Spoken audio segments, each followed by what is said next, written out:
breaking in.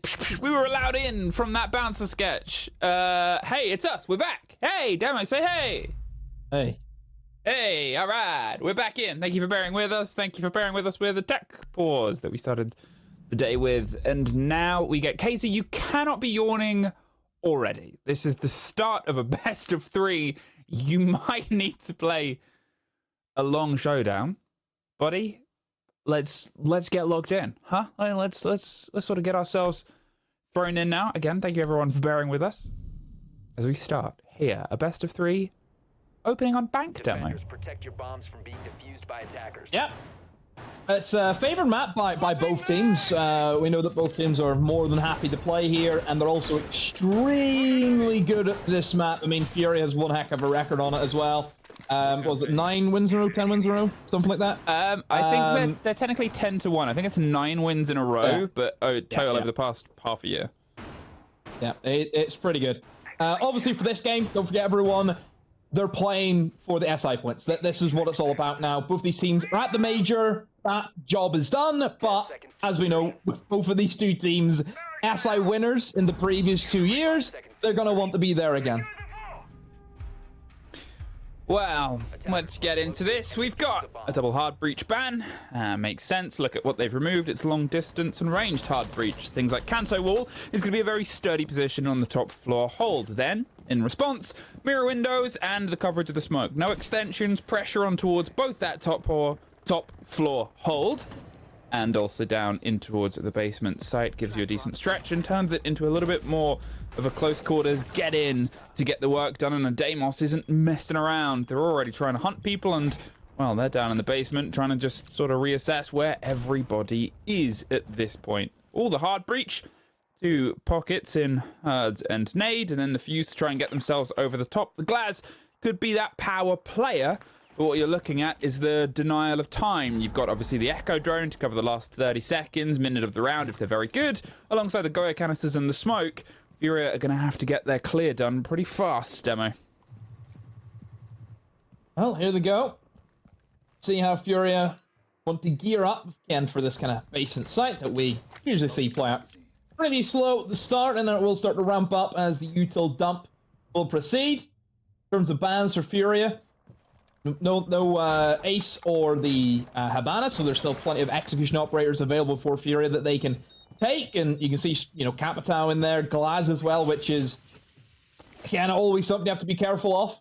And I mean, it's quite a wise swing as well from FURIA, considering that they went for the Warden ban, so it makes a lot of sense. However, Emmy, this could be quite tricky, though. FaZe have got 2 players cut off inside a server. With that hatch being opened up, they can't really get back in, so they're going to have to try and fight their way through server. Ooh, well, Souls isn't. Gets caught out. Fleetbox is the cover, and out of the way. There you go. Okay, now, and they find their way down on towards blue stairs. As I said, they've got to be quite sharp with the control of the rest of the map, and they sure have been. And now they've limited the smoke as well, as seemingly all the Goyas have been destroyed from the top hatch.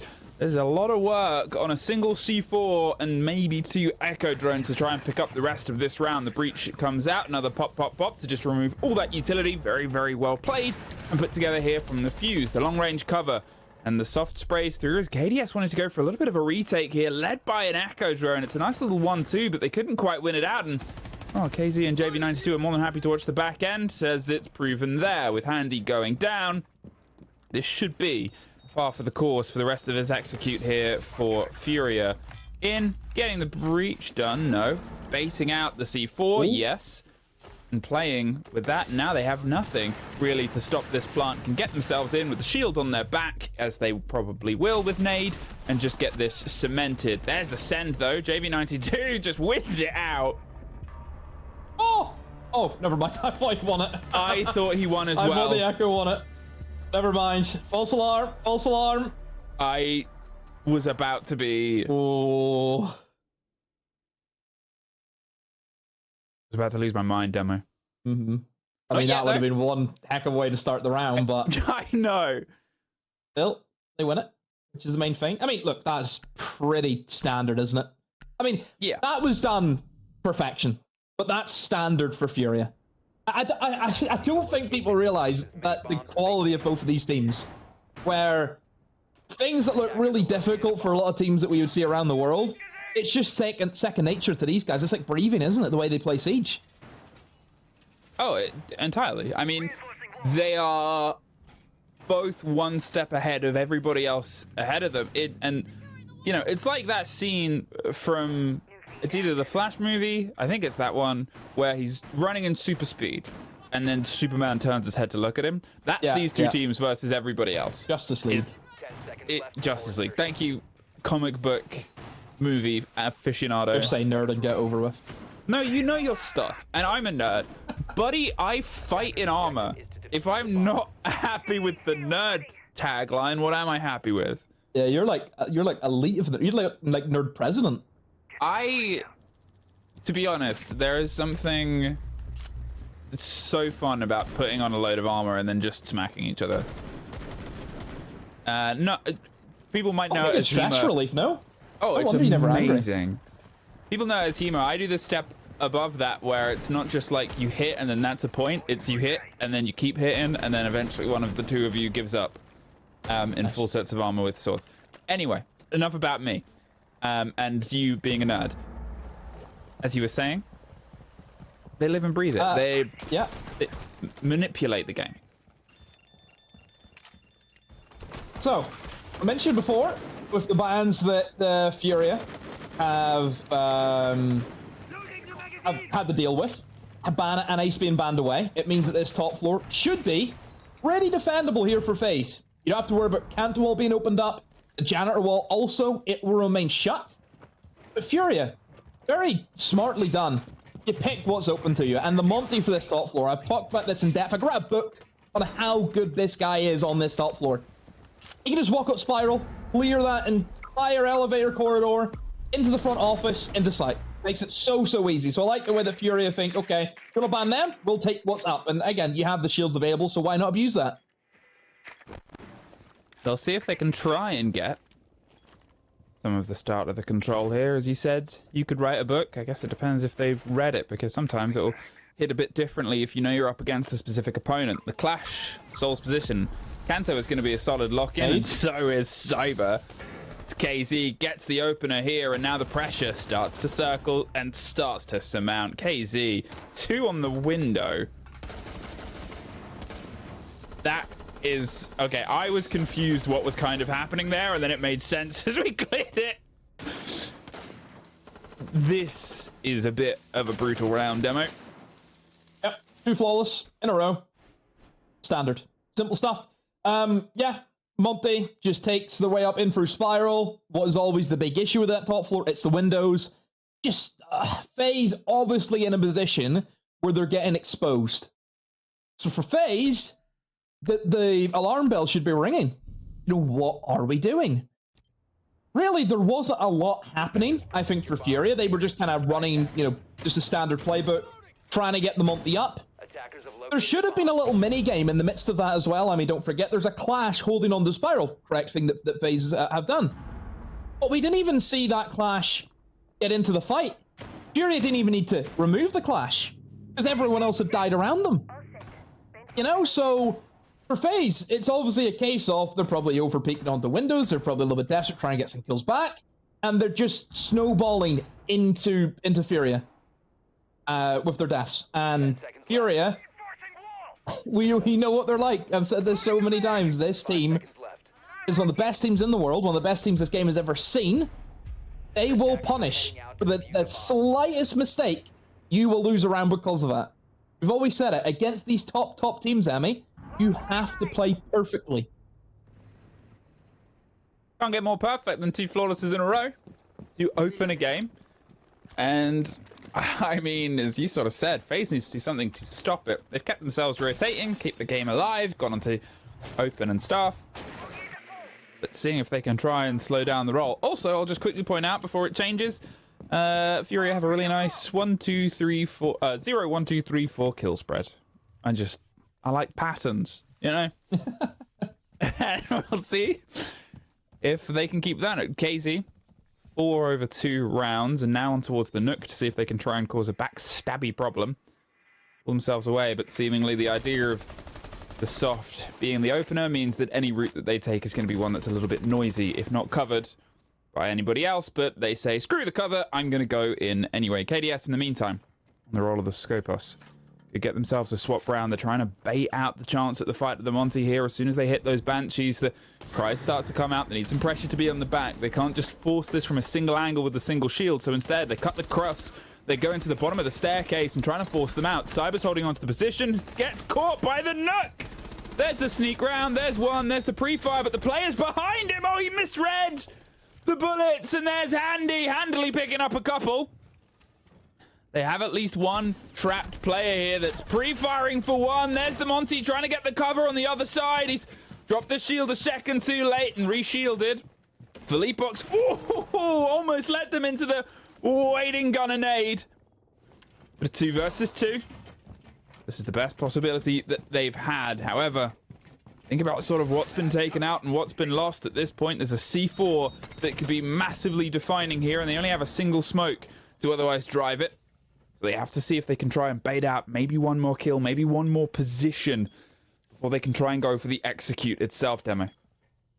I think, really, for FURIA, have to make a decision. Do they want to try and push in towards the office or try and go around and go for a plant in through kitchen? Well, that changes they've things. made the wrong decision. Handy's been able to kill the Monty. Must have just walked by the quad wall and he just shot him in the head, plain and simple. And yeah, Nade now in such a difficult predicament now because we know that FaZe, they can play this crossfire oh so well. As long as they can trade each other, should be no problem. See Handy also just thinking that he maybe could come from that same angle that the Monty was at, and that's exactly where Nade is going to go. But Handy has to slip his way back ever so slightly, and really for Nade, he just know the guns are going to be aimed at you. 10 seconds to go. They've got a BP as well, it looks like. They've got constant information. Gets the one, but Handy is there with the ace. I mean, not only just the ace, but holding his cool to get that clutch. Very, very important for FaZe. That's what you needed. 2 flawlesses into an ace response round. Well, it sure is a pace of game that I don't think we really expected. There was, obviously a decent chance there. It felt back and forth. FURIA were positioned in a way to keep trying to strike at the opportunities. The Nook misreading where the spray came from, thinking they could get the swing onto the player on sort of the beeper's door.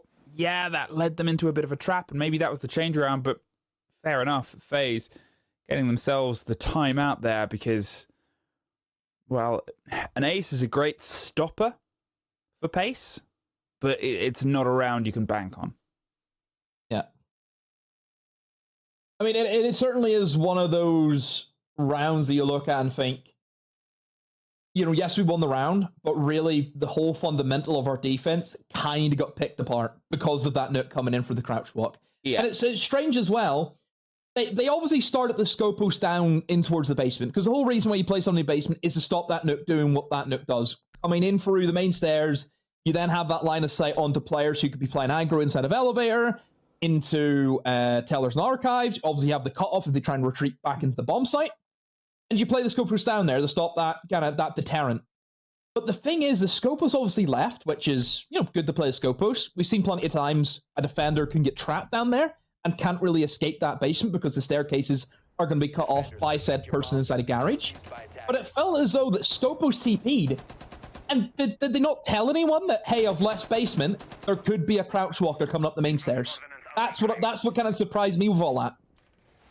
It almost felt maybe like FaZe got a little bit locked in, a bit blinkered on towards the approach of FURIA. I think they were trying to sort of go with how pacey and how direct rounds 1 and round 2 were.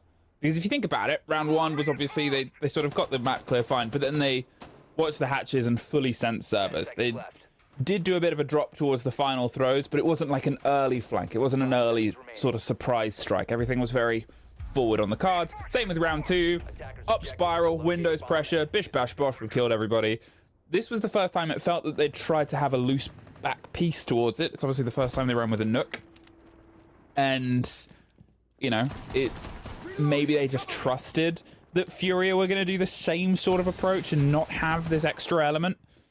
Obviously didn't come to pass. Either way, they've had their time out and they can get themselves looking towards another basement hold. They didn't really test the map last time. They didn't try to keep the fight alive. They had 2 players get stuck in server at one point, and they lost the smoke on the retreat round. So instead of the smoke, we get Tachanka. We get a bit of a different approach, as well as the Echo not being on the board, but with the smoke ban, with the limitations of a Ying, you wonder if the Ying ban is a little too little too late. Obviously wasn't even really played by FURIA on their approach, but without the Warden, maybe it's just safer to get rid of her. Look, there's still plenty of different operators that, you know, FURIA can go for whenever it comes to the kind of util dump, cause FaZe have hard locked themselves into that double hard breacher ban. Oh, Handy is taken down by KZ. I mean, I'm surprised Handy challenged onto that. Typically for that kind of hold, where it's kind of soft pressure in towards open area, in towards elevator, the defenders will leave. You know, they'll drop down the hatches. They don't really want the contest, so I'm quite surprised that Handy has went for that fight, and well, he's paid the price for it. So, a 4v5, again, perfect pacing again from FURIA. They've got themselves into open area. Hatches have already been open for them, some of them. They've had the Maverick off that main one, because it was electrified with a Cade. It's just really take server, and then FURIA are going to set themselves up for that same take as what they went for last time. So yeah, again, for FURIA, I see no issues with what they have right now. Everything's going to plan. Well, they didn't really try and go for the plant until the very end of it last time. They'll try and get rid of the utility a bit earlier, but you have the Shumika launcher. That's the sort of difference and distance maker. There has to be more of an earlier bit of pressure. I think maybe that's what they've read into here. JV92, last time he did this, he was able to actually win the engagement from the drop. He's going to hope that somebody can draw some attention elsewhere first, but as Souls takes a lot of damage from somewhere he didn't even really seem sure of. There's going to be a bit of the play of the smoke. They drive themselves through. Nade has found himself in a pocket of space, and he's going to try and get the plant. Vidiking does get one. Souls gets the cover, but the plant is being secured as Felipox with the Glaz has that long range and extra bit of distance. Hertz has one more. And then suddenly a 3 versus 2. But there is a Roma, a defender that's got themselves above. KDS gets the cover of the verticality. Now a 2 versus 2, and they have the vertical terrain. So instead, going to get themselves on towards the hatch. Vidiking has to time this well. If he takes this fight too early, it's going to go against him. KDS is about to get in an engagement against the shield. He's trying to cut the distance, and, well, as Felipox gets one, it's now a 1 versus 1. The Glaz waiting around on the side. He'll expect the swing in the position, but he's got to bait it perfectly, Felipox. That shows how much that rifle can do. Another round at FURIA. Just take their time. Prioritize getting that plant. Look, a little bit closer of a round, of course. FaZe attempting that retake, but we just know that basement on that retake, it is so difficult. Because even if you're able to clear above, which already open area, you know, you have to check 1,000,001 angles before you can get over towards the hatch. If you are able to win that fight in open area, then you have to try and get into server. And again, how many angles do you have to check to you know? So it's just so much you have to work through for that retake. But again, good decision making from FURIA. You send the fuse deep, means that the Tachanka is going to be nullified. And also whenever the Tachanka, you know, was obviously using his flames, you also then had players from FURIA pushing in, you know, deep in towards site, you doing util dump, putting that Tachanka under pressure, so he wasn't going to be in a position where he could change his angles. He was only set up to deny the default plant, not for behind the bomb chassis, because FURIA added that extra little bit of spice into their attack. So, yeah, FURIA can't complain. They win the rounds. 3-1 up. 5 seconds left before insertion. At this point, with the timeout going away from them, but with in some way the closest fight that they've had outside of a player getting an ace, they might be able to build some ground behind it. The entry statistic is still something that is entirely got out of their grasp. All 4 rounds going in towards the side of FURIA. And since then, I mean, almost an 100% statistic to back it up. It shows the importance of that trade game on bank, but also between these two teams, right? As soon as you start to get a little bit more ground against the other and can set up 2 versus 1s, at that point it just becomes the dominoes game of, well, we knocked the first one, so we'll get to get all the others down first. Felipox and KZ, obviously 12 and 3 between the pair of them. Getting so much work out of that Glaz, and, you know, it just shows the power of the Warden ban more than anything. Yeah, they limited the play on towards the Ying against that chance because it's an execute op, but as you said, FURIA are so good with so many different execute ops. They're so happy to bring on towards the Grim or on towards the Rower in this case. And as the smokes come out, maybe you're thinking the Glass could have been a better removal. As they watch once again, you're just sort of hoping they don't give them an engagement, but they got to do something because the plant is going down. There's some damage being put across. There's a C4, and it's perfectly played and placed. And they're able to at least pick up the trade kill, but now they've lost the shield. And there's still at least one more C4 that's potentially on the board itself. There's another smoke going through, but they now have to try and run the gauntlet. Get in, get the kit, and... oh, are they going to go for the stick? They are. And it's just locked out, swung round. They're trying to make it work here like fetch, but it's just not going to catch on, Demo. Yeah, you go for your util dump, and if it doesn't work, trying to replant is so difficult. Because they kind of jigs up. They know what you're going for. It's just a very simple smoke out the bomb site and hope the Glass is going to pick them off, but they're all out of smokes. Still a 3v3 though. I mean, there's still potential here for FURIA just to try and win it on gunfights alone, but they need to eliminate this player inside of Janitor Cyber. Try and hold on for dear life. Hold on to this very pivotal room. He's going to be Flores out.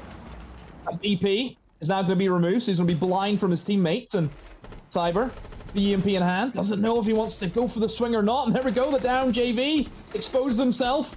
This should be the lockout here for FaZe. I don't see FURIA pull this one back as long as FaZe can just play their trades. They should be fine. That's it. They've got this backline, they've got this position, and, well, they've now got the Glass down as well. There's one more in a swing round, and said the last time was the closest. This is the calmest. FURIA tried to do something a bit short and snappy, but instead, it's given FaZe their second defense and also a bit of control, which they were kind of lacking, even with the previous round that they won before, which was on the back of an ace. That felt like the most that they were ready for what FURIA wanted to bring towards the boards. And that gets them at least 2 on their defense, but they probably want that third if they want to have the chance of getting this one all the way towards OT. If not a win. Yeah, I mean, look, you think about that round, the way it played out for FURIA. It was, like, I mean, I would say ranked level strat, was it not? Like, fairly straightforward, just smoke the bomb site and then just hope you can plant. Like, that's as simple as what... Anyone can do that. You guys at home, by all means, have a go. It might work. We don't know. Obviously, for FaZe, all it takes is 1C4 to completely upset that take. That is kind of the deterrent. Yes, it's very simple, very straightforward. But it's also very simple, very straightforward for the defenders to also stop that attack. And then, yeah, like I said, the bomb is in the bomb site. To get to that, you have to swing in through the windows. It's going to be so tricky for them, and yeah, just did not pay off in the long run. So FaZe, at least the top floor, has been won by them. And now they get to go to the other bomb site, which they were successful in. Towards open area now. So, last time these two teams met, it was 3-3 halves, and then it got all the way to OT, where FURIA put it to bed. The thing is, though, when it got on towards FaZe having to attack, they actually lost the first 3 in a row before pulling it back. So it's with their timeout already used, not sure how late in the game it came last time, but you know that there is this resting of control that is likely to become a bit of a back and forth. The Skopos is on more of a fight back this time. Maybe they realized with the problem with the Nook that it's going to be a bit of a cost here, but do they know about this? No. Handy. The man who pulled off huge bits last time round, this time is able to get an easy pickup on a first body and blow. Waited, baited, and pulls himself back in towards Archive, where they have support. FURIA prodded and poked, not far enough. There's almost a scrappy engagement back. The blind will come out, but there's nobody to immediately follow the pressure through. You can see the Grim is trying to enter on towards above them, and they can just do this, pull back.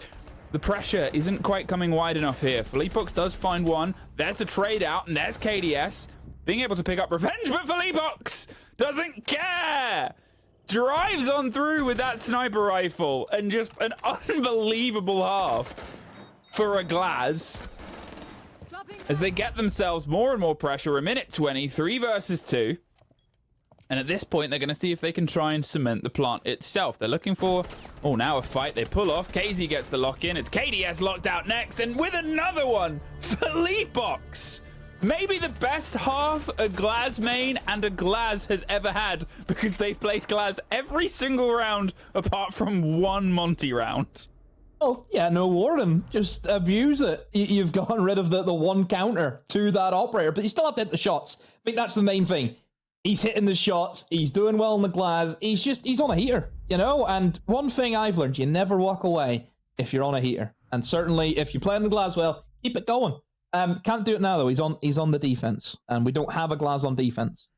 Well, we kind of do. We have Warden who can see through the smoke, but I was gonna. You need to combine like Warden and Tub. Give Warden a DMR. Sorted. Actually, let's Warden not do that. No. Hey, let's not do that. Hey, balancing team. I have the worst suggestion. give Warden a DMR. Make it the good one as well. Make it the M4. Wow. That could be maybe the worst change they could ever possibly make. I'll just give them the 417. Everyone has one anyway. Give everybody the ACOG again. Bring it back. I mean, some operators definitely should have kept their ACOGs. Castle being my #1 suspect. Oh, yeah. Because the gun is... I just love playing Castle. I love my Castle strategies. Speak to my teammates in ranked. They hate the Castle strategies, especially the one in Villa. But I'm telling you, it made it possible because I could hold these really long angles with the ACOG. Yeah. 12 and 2 for lead boxes as well. After the sort of way. That's got a 4K in that round. Got at least a 3K in one other round. And the rest was just standard sort of build up across that, right? You've still got himself averaging a huge amount across the other rounds. We'll see if there can be a turn of FaZe. Different style of bans. You and I often talk about it, about your sort of attacker front foot bans, and there, a Ying and a Grim demo.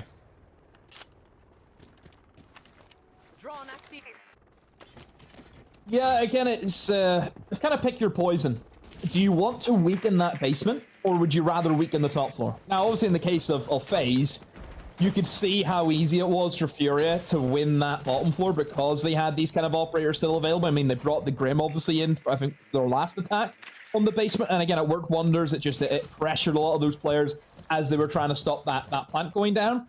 Again, I think in terms of the top floor, yes, top floor should be pretty, cut and dry here for FaZe. Whenever they get to it, you have the Habana, you have the Ace, you can open up the long angles, which helps it a lot. But it's just this basement, and really, if FURIA can consistently win the basement and then win the open area just once, they win the game. Simple as that. Now, as the shield tries to just shepherd the way through, right, the core of the undergrowth of the site itself, and well, there's the coverage. There's the first goes into the side of Herds. The C4 almost gets a bite out of Vidaking, but now he's in a 1 versus 1. There's support coming round, but it's a blitz. And at that range, easy enough to pick it back up. There goes the coverage, and there goes the response, and there goes a lot of time wasted. And time was a precious resource when we came down to the executes on the other side round. FaZe almost clutched it out from before from an echo drone, and a few steps the distance was made. And now they're going to see if they can try and scream their way down in towards the server itself. Make up the lost moments, and well, no reveal, no catch, and no kit for now. Pull themselves back up, remove the utility, and go back to the hunting game. I'm not sure where they think the FURIA players are, but for now they're just going to try and set themselves up. You've still got that echo. You've still got the chance at playing against, obviously, well, no C4s, but the fire that can come in from the Shumika launcher, so they're going to have to be a bit mobile on their plant here, and they've got the chance of putting the shield on the back. But the fact that Vidaking has put that kid over makes me think they're going to try and use him as a battering ram elsewhere on the drive itself. The echo and the Keebers just taking time out. The fact that KZ has retaken a position in servers to make this play bad, and they know where the kid is, so instead they're just going to have to try and drive it. As I said, there's the catch. There's a player behind him, I think. I don't know he really knows, but there's a spray round. Souls gets that engagement, goes for the cover, and it's traded back and forth, but 8 seconds, and KZ on the server position might have just dictated the round. A Blitz doing his best, but against these odds, well, jury's out. Oh, I actually thought that was a genius play from Souls. Yeah, again, the guy in server as Nazami, right? Not an uncommon position. Yes, Nazami's really, really good in that position. And obviously with the Kibas, everything, just block of door, waste time, waste time, waste time. Sensing off the player, getting the diffuser, and then trying to run deep, I thought was a stroke of genius. It just didn't pay off. You know, very, again, wise from the Azami to react to that. But other than that, a really good attempt there from FaZe, at least salvage that. But look, the main issues there, it's your timing for FaZe. It really is the timing for you. Look at the way that Furia moved through that. I wouldn't say Furia were ever really pressured on any of their attacks in towards the basement. They were able to get, you know, the diffuser down. Well, they would have got it down twice. They just killed everyone really fast in the first round. But other than that, Furia were really good at getting that diffuser prioritized, getting it done in good time. FaZe, a little bit more reckless almost with the kind of way that they wanted to approach that. No, I kind of look at FaZe and I think, is it a case where their heads just aren't in this? Because obviously, as you go for that side switch, you need to start off on the right foot. Yeah. And they've lost that attack. They're 5-2 down. This is not a promising scoreline. And it's almost the case for FaZe where they're low energy. You know, do they just want to go next? Because honestly, I just don't see Furia losing this fight with the way that they're playing. I think that the speed and how they're reacting to FaZe is second to none. And that goes for both their attacks and their defenses. Yeah, it's the sort of weird balance. I mean, I said FaZe could get it in 3. And I think on the sort of second map, they have the preference based on, yeah, we don't have a lot of data of the two teams. But if Furia are playing with this energy, that sort of turns that prediction on its head. You hope that FaZe are, in a way, just looking at, we could do this in 3 maps rather than 2. And this first one is theirs because it's Bank and they're so good at it. But you need that to be almost answered when we get into map 2 and when we get into a play space. You want it to have a bit of a fight, but if this is their warm-up, and fine. But don't make the crowds get false hope, right? Don't let me be the one to be like, they're better than this. Don't worry about it. They'll be back. They'll be in. They bounce the grenade round. Doesn't quite catch the claw. So that will be Vidaking actually having to move off FaZe. Not quite getting the start they wanted on the breach. They went for the grenade trick rather than the pocket EMPs, and that has gone the way it has. So instead, quick change of pace, but quick has to be the underlined and emboldened word here. They only have 1:20 left, and they're starting to now put the pressure on towards stock and top square. Well, no casualties have been sustained by either side, which is probably a good thing here for Furia. I mean, really, what have FaZe been able to take? They're still more or less outside. All they've really gotten is square, which is a given anyway. How good is their util dump, though, into this position that KZ's in right now? He is on the Wamai, of course, can try and fortify his position with those discs. Waiting for the nades to come in. There we go, there's one, but very poorly played, and KZ gets the down, jumps up, finishes off the down player. Excellent play from KZ, and honestly, he just pull out of here. He has the clash in front, use that as his kind of mirror window almost, but no, Cyber denies that opportunity, but still, it's his clash, Emmy. How do they get through this? Well, they need to have a bit more of a direct drive here. No pocket EMPs, but they might have a chance at an air jab if they've placed one somewhere they can bait the clash too, but the bait is the main word. Nothing else in pocket, and no chance at the drive on it. So instead, they're going to send a Flores drone, which seems like the MO. Force the player back, but look how problematic the clash is being. Oh. There's the cover, there's the cross. There's at least a great trade back from Vidaking, but JV92 is there to add punctuation, as is either side. 4 seconds, 2 players including a clash, and at this point they can just close the door and the round. Vidaking's in, and Vidaking is out. Furia, they sit on map point, and at a current 6-2 energy, can't imagine this lasting much longer. Yeah, again, Furia just on it, reacting really, really well. Like I mentioned, that was such a bland attack by FaZe. Like, that is just plain chicken, as far as I'm concerned, with what they've just went for. All they had was square. Chicken. I do. I mean, I'm a... Look, you love plain chicken. Steady on. Steady on. All they went from was just square. That was it. That's all they had. Very little window presence. No pressure towards lobby, for example. Nothing. And really, if you look at the lineup there for Furia, there wasn't like a kind of traditional plant denier. You know, like smoke, Tachanka, things like that. But I think this is where sometimes she gets overlooked, is that clash. People forget that, yes, she is this kind of, you know, walks around, gets the information, all that kind of stuff. She's also a really good stopper of time. She just slows the round down so much because a lot of attackers, if you see the clash, everyone I'm sure agrees with this, it's almost like your own little side quest that you have to go and try and get. It's okay, we have to go and kill this clash. That takes up time and resources to do so. You can't ignore. That's one thing about Clash. Never try and ignore the Clash unless you are bringing your own shields and you're hitting like another backstab on the other bomb site where Clash just doesn't have enough time to kind of, you know, recalibrate and rotate over there. You have to play with pace if you're against the Clash, because you cannot let her eat up any time. You need to get everything. Okay, Clash. Okay, burn, burn, burn. Nades, nomads, whatever it is. Kill her. They didn't do that. They were terrified to push that Clash, and you could see how it came in the later stages of that round to bite them in the backside. Sam Cam's getting that full spread of intel. Ready for any of the approach, but with Souls taking the first scraper damage, you're wondering at which point this might just start to fall away from them. Vida King on the Monty, on the sort of drive here of FaZe's approach. One chance at a lockdown as KZ's locking down on the side of stock and above the site itself. They get your drone.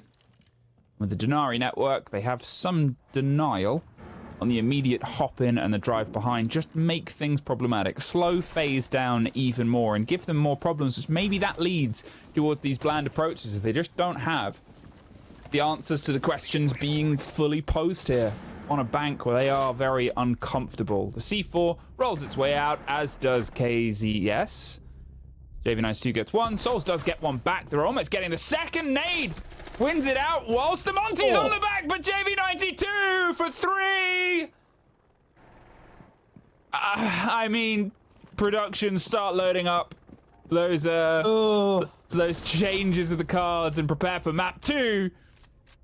Because FaZe rightfully and truthfully dismantled on bank by FURIA. Which is this showdown. FaZe versus FURIA. If you missed map 1, FURIA won it pretty handily, would you say, Demo? Yeah, pretty simple, I think, for FURIA. It was just second nature to them, how they played that bank. And yeah, for FaZe, you now look at them and you think, is that it? You know, is this just a sign of what's to come coming into Skyscraper? You know, FaZe Clan need to really turn the ship around because they're headed for an iceberg. You know, that's the way I look at it. It's guaranteed that they're going to lose this game unless they change things on how they did it back, because it was not a pretty sight.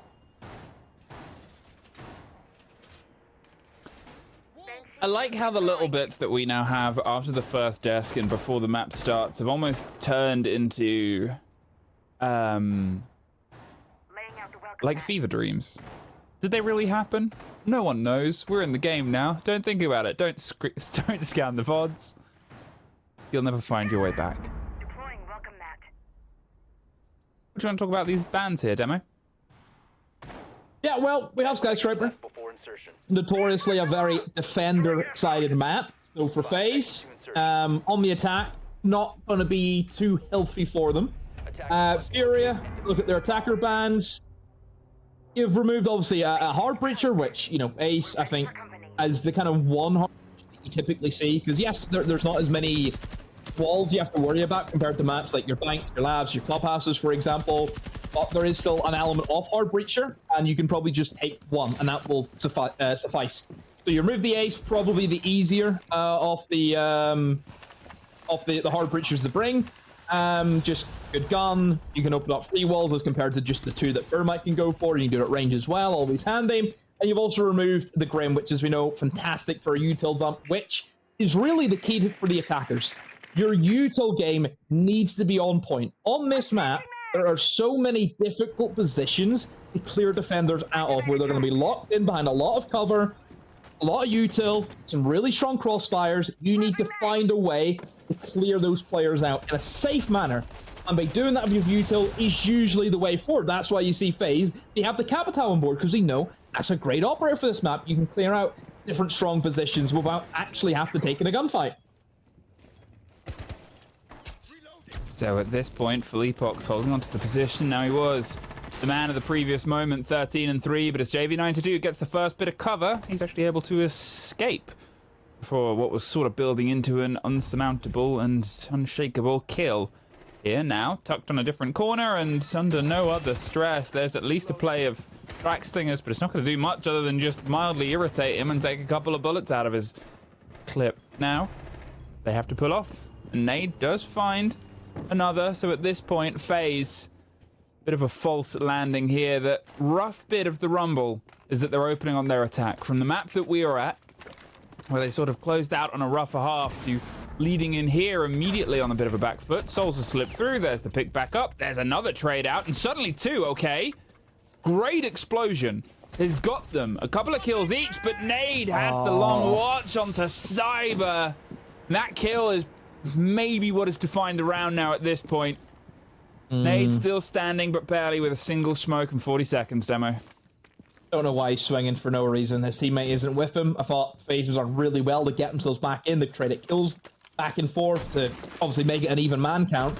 Don't forget, KDS doesn't have the kit, so he has to just play for kills. The kit is almost in another universe with how far away he is from it, and just not enough time to really afford to go and get that. So yeah, has to try and find the 2 kills.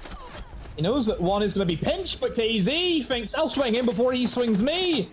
The FURIA lock it out with the first round. I mean, FURIA just playing the design of the map, you know, trading their kills back and forth, making it difficult for FaZe to really have a foothold in that map, which, again, like we mentioned on the defender side of the map, that's what's going to happen. If you are willing to allow Skyscraper up, you have to be good at this map. This is one of the most punishing maps, I feel, if you do not know what you're doing.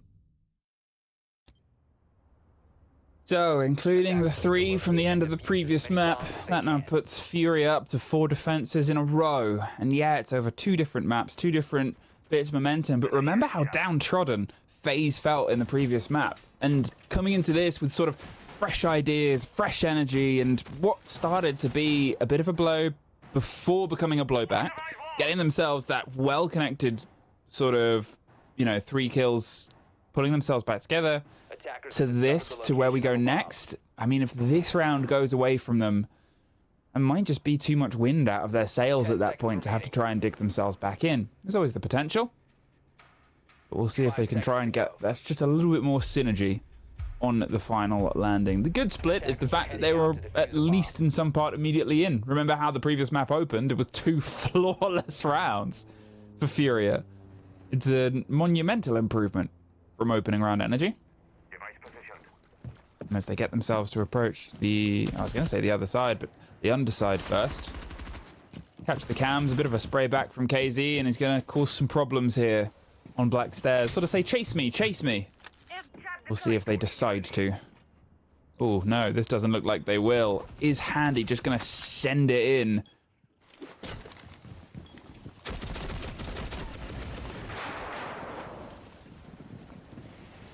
Well, this is what you get whenever you have to deal with the electrifications on board. You have to go for the Maverick play, and that is always very difficult. JV with the C4, able to pick off that Maverick, and there is no way that FaZe are going to be able to get that breach open now unless they can somehow get themselves into position to destroy that Cade Claw, but I just don't see that happening. So FaZe, so I dare say, Emmy, the round's done already.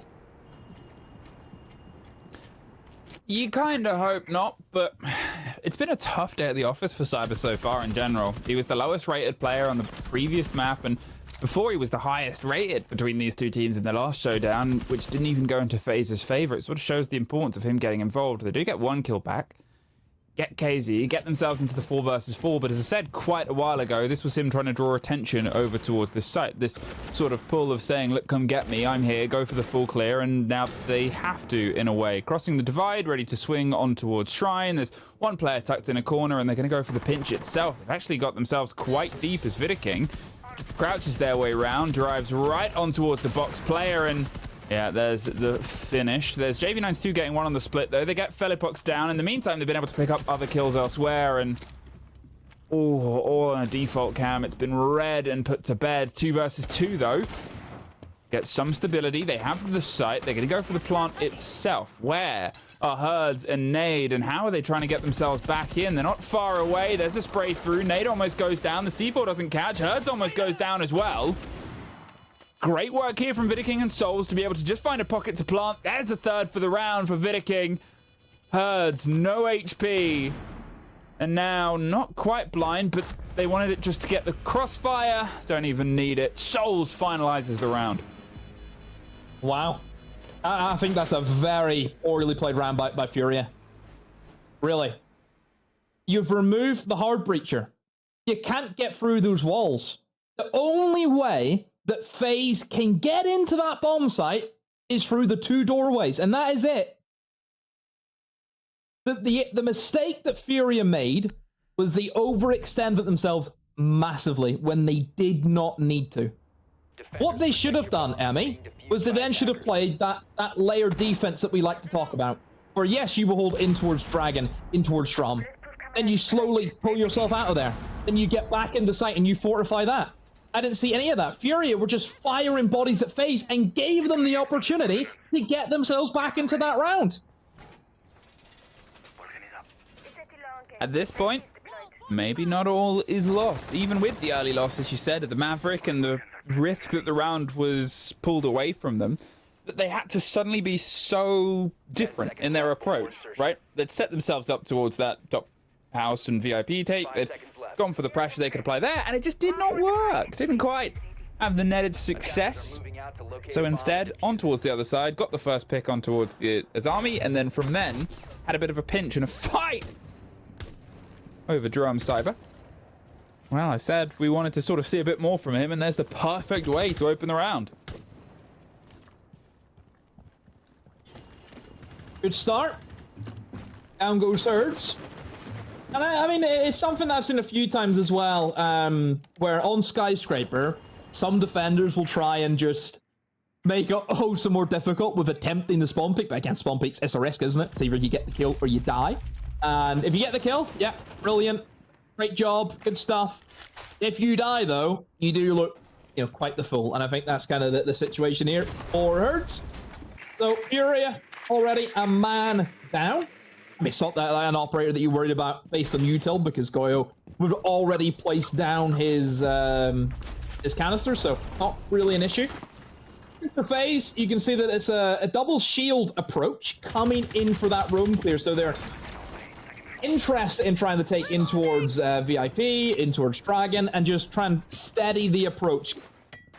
Biggest issue, though, I think that FaZe may run into is potentially the sheer amount of util that FURIA have on board, yeah? You've got the Goyo, you've got the Aruni, you've got the Azami as well, which we know is always going to be a big issue whenever it comes to Skyscraper. It's just, do they have enough in the tank? They still got 2 nades. So they really have to think, do we want to use the nades to remove Goyo canisters, or use the nades to remove the Azami barrier? So it is certainly a decision that they have to try and think about here. Well, there's too many options, and a great push through there. Lost for choice, but JV chooses Handy to get a bit of revenge. Ready for the slow-moving Blackbeard to approach. The second shield takes a bit of damage, and they're forced further and further back. But with the man advantage, the 2 shields just driving and driving across the top floor. An air jab to try and lock out this position. And just look, they're not going too fast. It's a slow-moving train, but it's still as terrifying. A C4 ready to put some pressure on towards, and there it is. Perfectly baited, waited, and caught. And KZ actually tucks themselves in just on the other side of the approach wall. Another air jab, a swing round. Didn't really need to go, but I guess read the warning signs that they were surrounded. Put their hands up, and KZ, you're being watched as well. They seem to have a good awareness on when FURIA want to test the boundaries. And there's another boundary pushed. Just KZ left alive, trying to find a single place to spot, but I mean, there was really nowhere to go against the Blackbeard. FaZe pulled themselves ahead. Yeah, slow and steady for FaZe. Never once did they think, okay, let's try and rush things up, speed things up. They were always controlling what they wanted to do. Yes, they lost the Blitz, who, by the way, if you're curious how that Blitz died, considering he was more or less full health looking straight at C4, he went up the stairs, so he elevated himself, which meant that his feet were kind of exposed to the C4. A lot of angles, a lot of trigonometry. I'm not well coursed in that, but trust me. as a shield player, it kills you. So that's why he elevated himself. C4 able to get the just the catch onto his legs, blew him up. But yeah, just slow and steady, wins the race. I think they used the shields really well to not necessarily get the kills, but gain the information for the other players. You know, I think they worked really well together as a team, clearing room by room. Shields goes in first, gets the information, somebody follows behind. With that information, gets the easy picks. I mean, we've seen a great display of that on the player inside a drum. At this point, FaZe, what a reimagining they've been able to get themselves on. I like that we're getting a bit more control from them. Obviously, the criticism that you sort of had on the first round was why are you swinging that, and it's a very fair criticism to have because of how they pulled that round back. They could have done a bit more. That round was so steady-handed.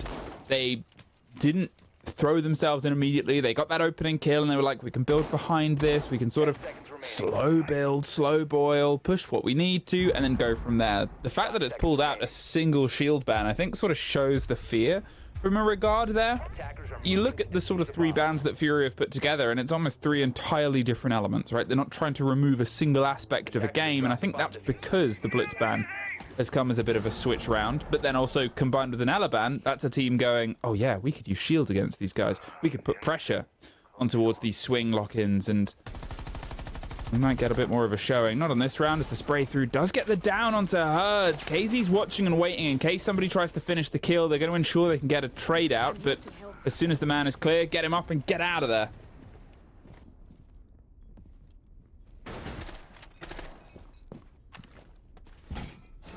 Obviously the bans.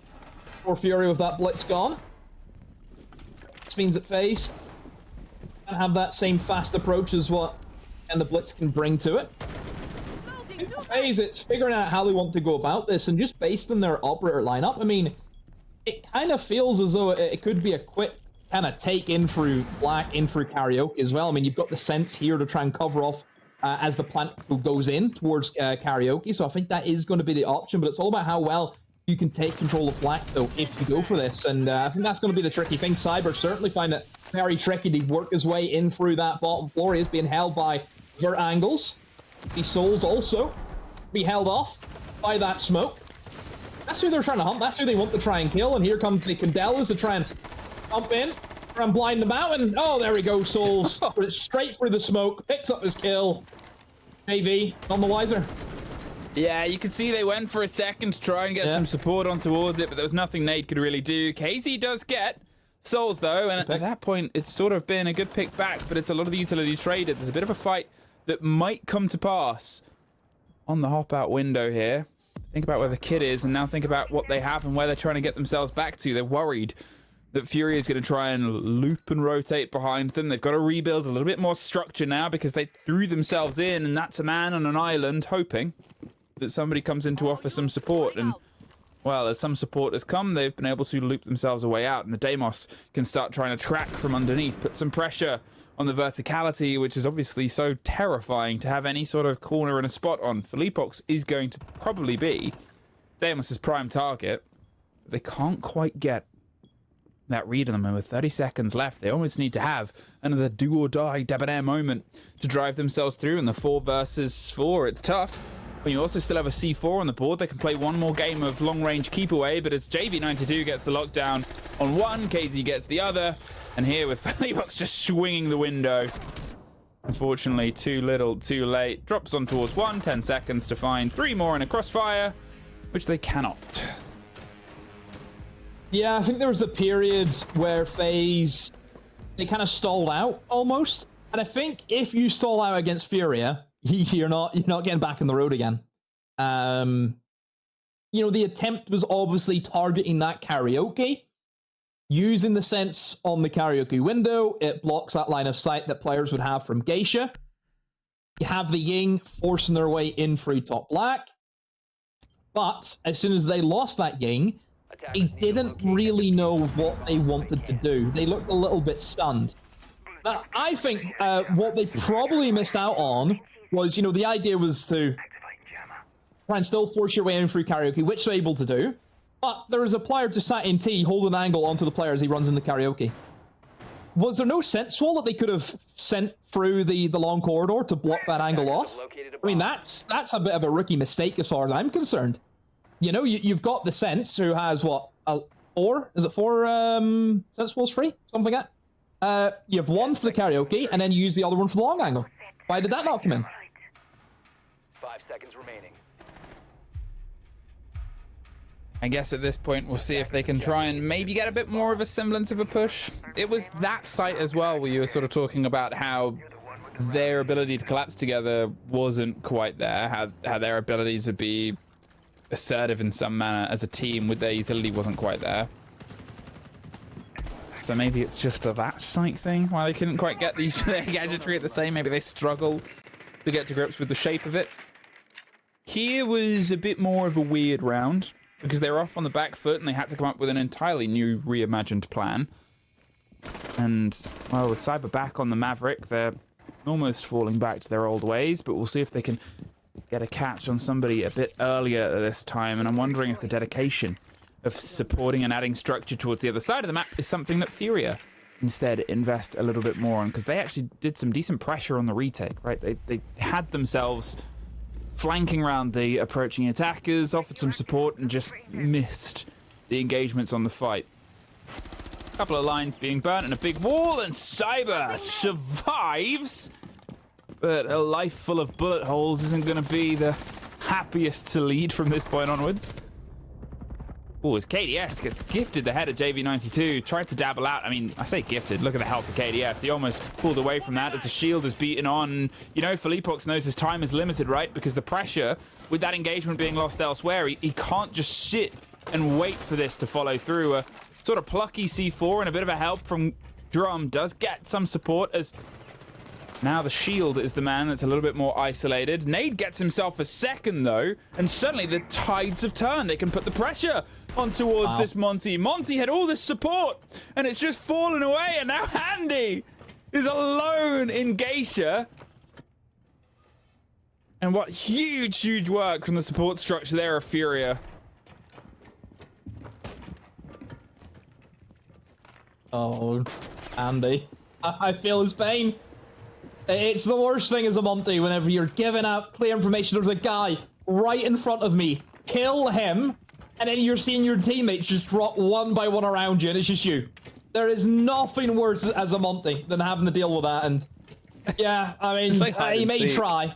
He may try, but it's just nothing's going to come for Handy. There's no way that he's going to be gifted a kill. Get themselves back in, and Cyber, he's terrified. Look at his HP. He knows just anything. You know, a strong breeze can kill him at this stage.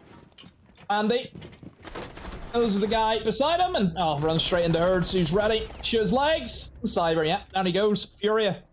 What a weird round. Weird round. All of the action away from the bomb site. Yeah, it's sort of what I called a bit, where I was wondering, okay, are FURIA going to dedicate more towards watching above? Yes. Are FaZe going to try and take it first? Yes. It's a weird way that it played out. It was almost, actually, if you think about this win con of the last time round, the fact that FaZe did so much work in attempting more of a direct push, and they could just actually end up doing a bit of a direct push after they lost out on the other side. Either way, that's now 2 defenses in a row. They get themselves the lead since the very first round. Can FaZe try and get themselves tied up here, get an even half before they head onto their defenses?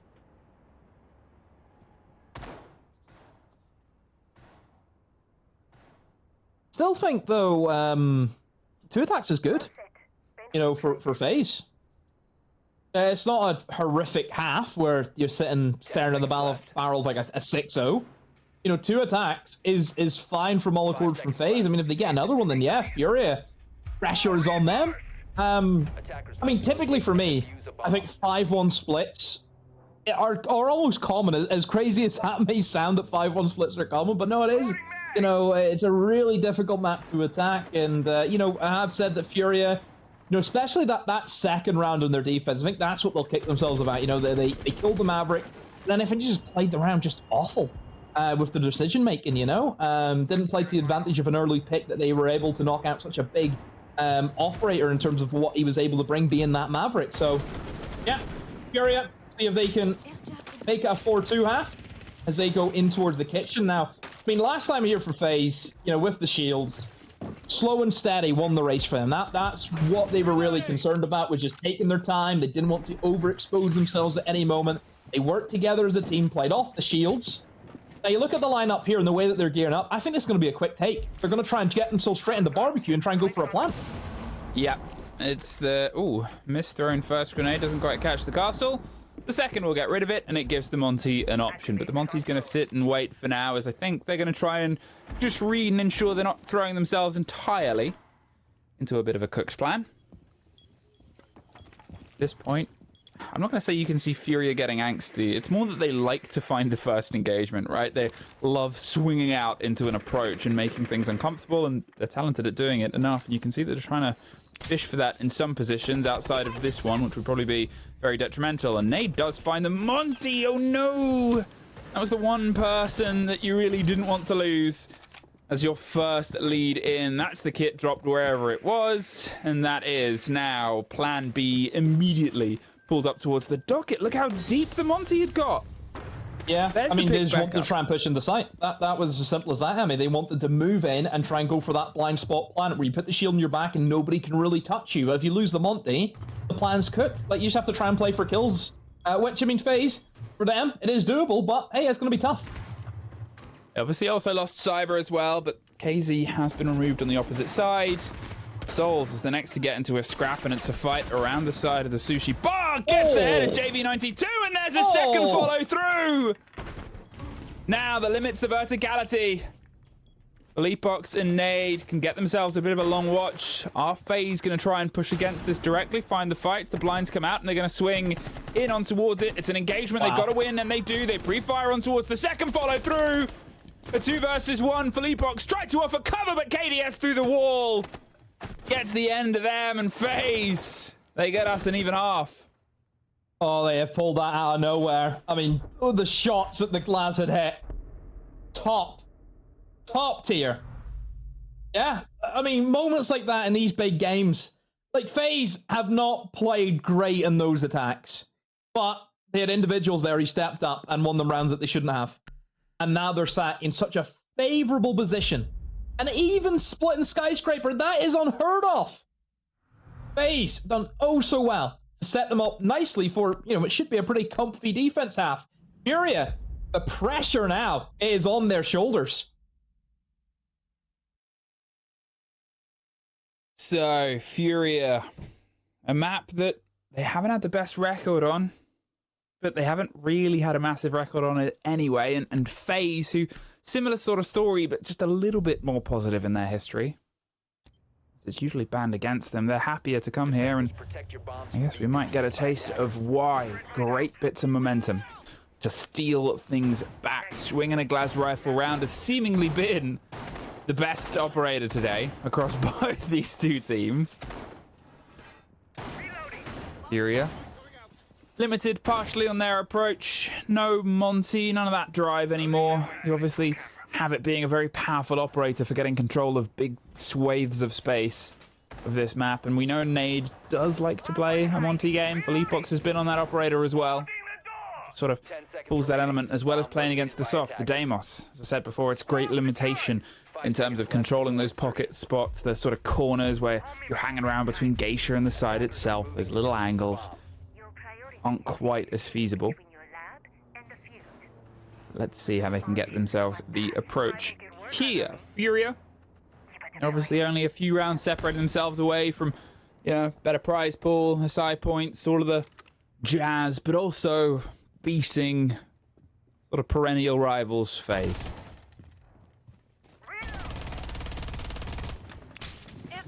Always the matchup that both these teams want to win. You mentioned it earlier as well in the day. Both of these teams see each other as, you know, their #1 competitors. You know, that's the way they view each other. And right now, for FURIA, on their first attack, you can see straight away the util dump has been brought in abundance. You've got the Capital and you've got the Grim. So I'm expecting FURIA to play that kind of 3-2-1 style, where they go very aggressive all at the same time, using that util to shift players out of position. In FaZe themselves, they've also went in pretty heavy with the traps. You've got the Ella and the Fenrir probably fearing that 3-2-1 execute from FURIA. You're going to need to try and disrupt them in some way, and they're going to do that via the traps. Again, for FURIA, it's just this information gathering. They're just trying to find out where players are going to be situated. They've also got the buck below. I think they're using the buck as a way of util almost. They're going to try and move people out of position, and here comes a little bit of a crab walk using that Dokumi. Easy kill. Maybe a second? No. Andy is onto that one. Traded out, and they're able to at least get the Dokkaebi, and that's probably a happier take than Souls from the position of Fenrir. You can see the shrapnel coming up below them. Look at that. Just turned away at the worst possible second. Still another trade out elsewhere, though.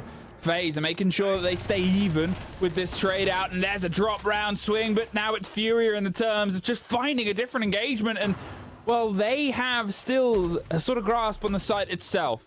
A moment to breathe, but they're not a million miles away, and all these engagements have been quite isolated. It's picked back up, it's pressures back and forth, doubled up on the side of Drum. They're about to find a very narrow 5-5. Vidaking took a risk, and Herds gets one more on towards KDS. The shotgun can't quite get the full pop. Oh, that's unlucky, but unlucky doesn't define rounds. Oh, FURIA King has to get that, Emmy. He has to. Yep. I mean, considering that is like the one operator that he really plays for this team as well. Like, he's obviously on that kind of support role, isn't he? Playing that smoke, playing that shotgun just in general. He should be used to that. And to see him miss that pump, it's unlike him. It's very uncharacteristic. And I think that's maybe the word to use for FaZe today. I think it has been an uncharacteristic performance from them. I mean, Banked was a write-off from all accords. It's a map which I think FaZe, they're very good on. We know they're very good on. It's a map that they like to play. You wouldn't have fought that considering how they went into that bank. And, you know, you come in the Skyscraper and certainly I think there has been rounds on FURIA that they should have won. And I think a lot of the rounds that FaZe were able to win was because they came back from a position that they had no right to because individuals stepped up and got some crazy kills. It is a worry for FaZe, I think, today with kind of what we've seen. And certainly losing the first defense in the manner that they did. I mean, all credit to FURIA. Phenomenal attack. The way that they were able to use that puck below, shift players out of position, use the Dokkaebi, get that opening pick, util dump the guy instead of Geisha, get yourself that map control, and then just play your trade games from there. I mean, they've done it really, really well. So, yeah, for FURIA, they've started off really hot. The FaZe, they need to do a lot better. They need to. At this point, if this round goes away from them, you can imagine a FaZe timeout. Keep themselves off of that map and series point in such a fashion, just as he said, doesn't really feel like the FaZe we've had throughout this, and as Handy goes down, it's a series that he might be one keen to forget. Blinds come up, they're going to see if they can keep the roll going. Cyber does get one, but KZ just absolutely bodies one, and there's Cyber. Fighting right back, might be about to lean into his third fight as well. You can see that they're itching for the engagement, and there's a bit of a spray back and forth. They can't quite get it locked in. A misthrow, and it kind of shows the shakiness of the approach here. They're just desperately clawing at these approaching attackers, just trying to get something out of them. The sense gadget, look at the pace. Cyber is able to just swing and drift his way around and decimate this approach. Either side, risk-taking and getting opportunities. As I said, the importance of this player when he shows up in the showdowns that FaZe have always had, let alone against this roster. Again, another moment to breathe. But a 2 versus 2 with a Blackbeard who can sort of fish for answers and stack up some preparation. This Blackbeard's the issue. You know, it's that shield where he can take these rooms without having to expose himself in a hole. That really should have been a kill from JV. And Cyber, is he on for the ace? Another individual for FaZe, stepping up when they need to. JV will make it a 1v1 with that kill on the KDS, and Cyber, the ace clutch. Oh, he gets it. Cyber, that's more like him. You mentioned he went missing, Emmy. Well, who's laughing now? Yeah, he's found himself and found that energy. And you know, there was almost a moment as well at the start of that round. Obviously wasn't looking fantastic even then. He was 3-6, compared to how he usually is. He was 5 for 14 for the whole day before that round. And it's just... him finding a form is a necessary sort of antidote towards the poison that's otherwise hitting them. 4 to 4, tie themselves back up on rounds. But as I said it a long, long time ago for, you know, a very different round on towards their open office when it was a different player who got an ace. You can't always rely on that. You can't always have that in the bank. This has been a much more competitive game. And this time it's more about the player sort of finding themselves and finding that energy. At the same time, what you're sort of getting as the split is some of those players from the first map, like Felipox and KZ, who were, you know, plus 10, plus 5 between the four of them, and KZ 4-0 on entry. Them unable to get themselves into that rhythm here on this, and them sort of dropping off, gives FaZe opportunity. And talk about opportunity, the way Cyber was just swinging everything. Yeah. There's a fight, he's taking it, buddy. Yeah. Don't need to ask twice. Look, I will say again, it just highlights the issues again that FaZe, I mean, once again, they've won around down to an individual. You know, that's the issue. And you mentioned as well, how consistently can they do that? We've seen an ace on the bank game in the third round. And did we see any more aces after that? No. It's not a consistent way that you can win the game. And I think that's the worry that FaZe has. I mean, FURIA in that attack, look, it was fast, it was aggressive, they just wanted... I mean, it's almost as though they kind of seemed like a wounded gazelle and they wanted to go in for the kill, but they didn't realize that the gazelle actually, you know, it can shake it off very quickly. The gazelle's got guns. Well, they've also got the sight now.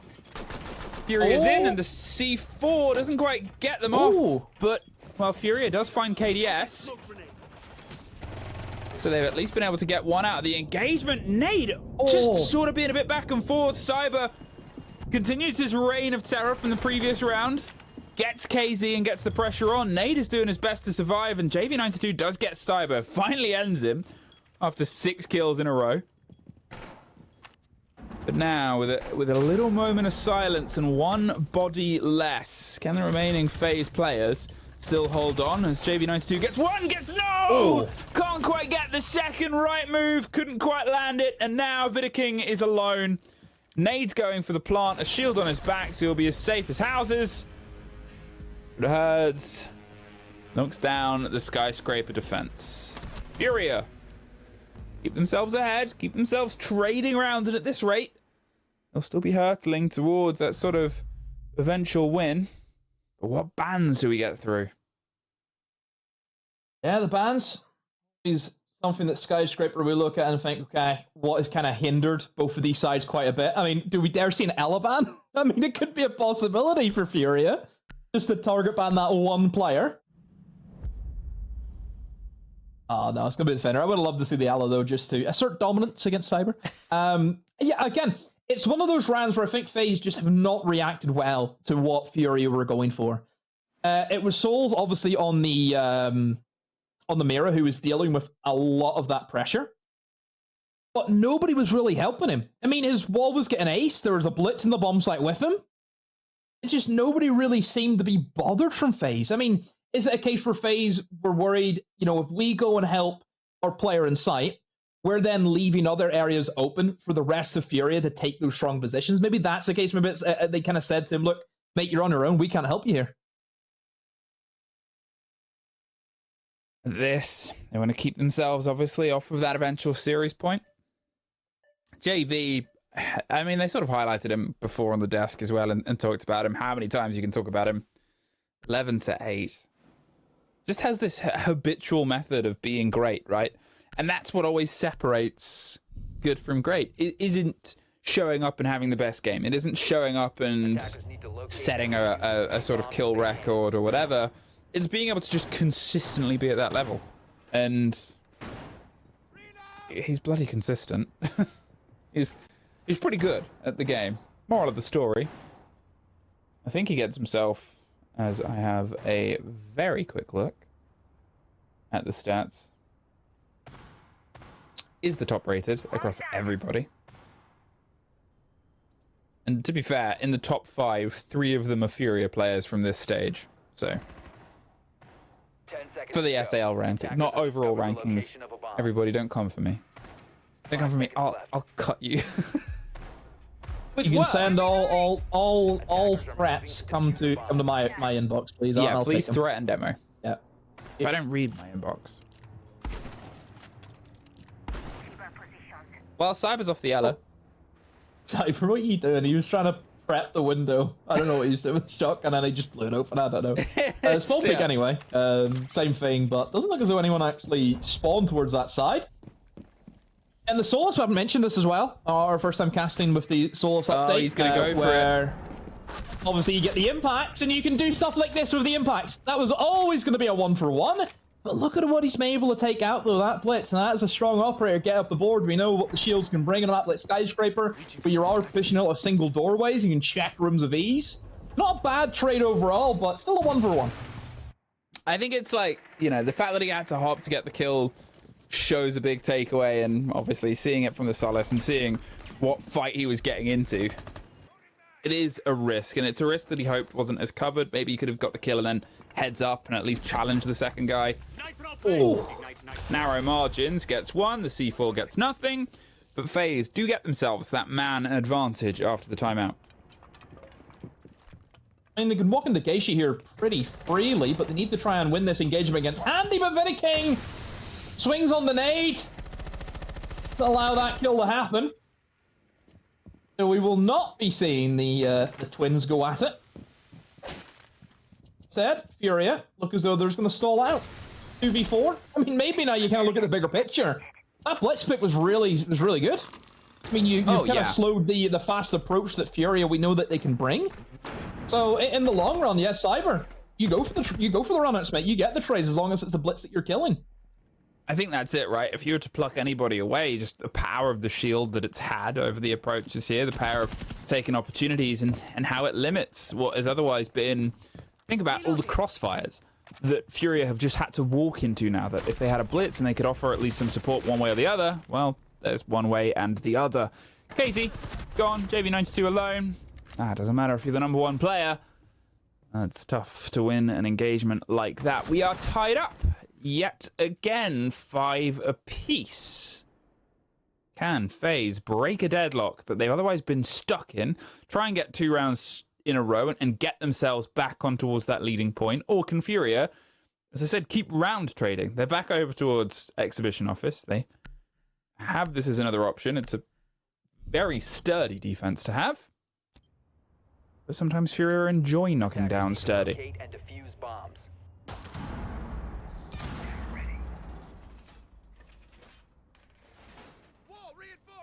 This is always, I think, the 10th round, isn't it? Round 11, 5-5. Whoever wins this gets on the match point. Then whoever doesn't win the round and is down the round, they know that they can't mess up. They have to then play a perfect round into round 12. So I always think a very pivotal round just in terms of mentality for both teams and see who gets the shorter end of the straw. Obviously for FaZe, looking at their lineup, they're going to want to extend, use the Azami, use the Mira, set up those kind of layered defenses that we like to talk about. FURIA, on the other hand, look at the lineup. It is as fast and as furious as any of the movies go. This one, I think, will top it. Dun, dun, dun, dun, dun, dun, dun, dun, dun, dun, dun. I know that's from Tokyo Drift, but it's always the song that I associate with the whole series. We'll see if it's the one that they're singing as they get themselves ready to rock and roll. Blackbeard wants to hop in on towards Samurai Window. The yellow actually runs out on the far side to sort of say, no, you're not going to get yourself an early quick play here. They're ready for this first engagement. There's some fire that's fired over the shoulder of KZ. It's not that they're being quiet about it, so it's at this point down to FaZe to be ready to react. There's some of the damage done. The first play of the grenade is to make sure it gets stopped, and there, the Rara wall going up. The C4 will slip its way through, get the first, but it's a big utility trade out. There needs to be some other support coming in. There's going to be another Rara door that's just going to link itself up there. They've still got an impact. They've still got a couple of bits of destruction, and there's the next, and the swing round, Cyber! Perfect 1-2, jab. And now, what do they do without the Rara and without JV92? Oh, they have reacted so well, FaZe. You see how quickly a lot of them came back to the bomb site as soon as SAL said, guys, they're kind of at my window, and I think there's more than just one. So I get the feeling there may be a rush in FaZe. They've set themselves up beautifully to stop this from happening. They brought the explosives in to deal with that Aurora. Oh, almost. Herds gets taken out, but just jumps over the top rope before that happens. And goes Vitiking. Fleepox needs to be very careful because we know that Cyber at the moment is a man on a mission. There's a bit more damage done. Back and forth, KDS keeps on killing them. Fleepox takes a lot of damage, a 2 versus 3. They've got themselves partially inside the building, but as Souls gets one more, they're knocked right back out. Nade, all alone, outside a big breach, watching, waiting. Ooh, does get the shoulder of Souls. Swings onto the second, but can't quite land anything. FaZe. They put themselves on towards map point and eye up a third map. Well, I mean, we've seen that before from FURIA, where they've just went for the kind of util dump. But as soon as a team knows what you're going to go for, it is very easy to stop. And again, FaZe, they knew it was coming, and they just put more men into the bomb site, and that's what really done it for them. I mean, FURIA, you could see that the pivotal thing that they needed to happen was they block off that double door to allow them to jump in through that window. And FaZe were not entertaining that idea at all. C4 used, Impact used, with the swing to kill the Aurora. As soon as they lost that Aurora, they couldn't really kind of set out to what they wanted to do, which is also flood in, not just from the breach, but also flood in through the single window. So, yeah, overall, again, I have to give praise to FaZe. They've reacted really well, which is something that they didn't do at all, I felt, whenever it came to Bank. You know, they were very sluggish at reacting to how FURIA were setting up with some of their attacks. So, yeah, much better improvement from FaZe. Attackers need to locate and defuse bombs. So, now with another timeout called and FURIA wanting to make sure that they at least send this one as a brawl in towards OT, will Skyscraper be that de facto divider? Will we find ourselves with a 2-0, or will Parker and Jesse's day get delayed at least an hour? There's always the possibility, as I sort of said, if, you know, if FaZe can pull this off, if we start looking in towards Chalet as a decider, FaZe is 4-0 on Chalet, which includes a 7-2 win against FURIA over sort of recent memory, and also a 7-4 win against FURIA in recent memory. It's a decent battleground for them. In the meantime, you know, FURIA lost it 2-7 against Team Liquid about 2 weeks ago. They beat W7M on it a week ago, but there's always that opportunity here for FaZe to, as I said, if they can get themselves some energy here and get themselves onto the third map, a map that does play in towards their strength on Chalet. I mean, maybe them sort of holding their cards to the chest on the first map is something that's pulled themselves in. They have that energy. Timed the rotate there based on the sound of the drone going up, knew that they were under pressure and just didn't want to have the long-range fight for a pinch. See, FURIA, they've really slowed the pace down, haven't they? Compared to how they've usually attacked this map in previous rounds. And we are dealing with the fourth choice bomb site, you know, the one that we never really see. It's this living room. I think the main issues with the living room is just, you've got hatches, which, yes, there is a hatch that goes into kitchen from Geisha, but Geisha is a lot more of an easier place to hold compared to office, because office has that massive double breach. You have the exterior window as well. It's just, there's a lot more that you have to worry about for the defense rather than just a big window and a single wall whenever you're dealing with Geisha. So that's why I think this isn't the preferred bomb site choice for a lot of teams. Andy has been able to get the opening pick on the Herds. And also looking to get a little bit aggressive too. KDS takes down KZ, and FaZe look as though they're set up to take us into Chalet.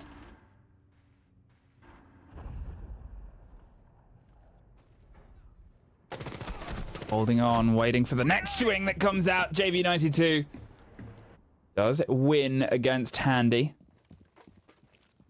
There's another patient, quiet, falls across. Ooh, just misses. A following engagement, less than a minute. And they've been able to creep their way in. They have control of terrorists. Oh, no, they don't. The swing round for the double, Cyber. Talked about his importance. He was here as the man of the moment, and now it's JV92 versus the world. The world wins this one, buddy. FaZe, they get themselves map 2, and we get ourselves 3 for this showdown to be confirmed. I did you a favor there, because I didn't want them to ask you about vegetables and fruits again. Thank you. I didn't. It's like a bully prevention system, right? I didn't want to open the doors because it would happen. They would ask, and then we would get a content pitch, which I would pitch because, it's there. A fitness day where Lax takes you to the gym. I've been gymming quite frequently. Yeah. Oh yeah. If you didn't have a basis, why do you think I have the sore knees? That's true. That's true. Yeah. It's not old age. Yeah, I know you have a basis there, but we've seen Lax's Insta. We know what he's about. Mike said he hasn't been to the gym since like April or something, so maybe he's lost his touch. Wow. Looks like we're gonna have a running race. Another running race.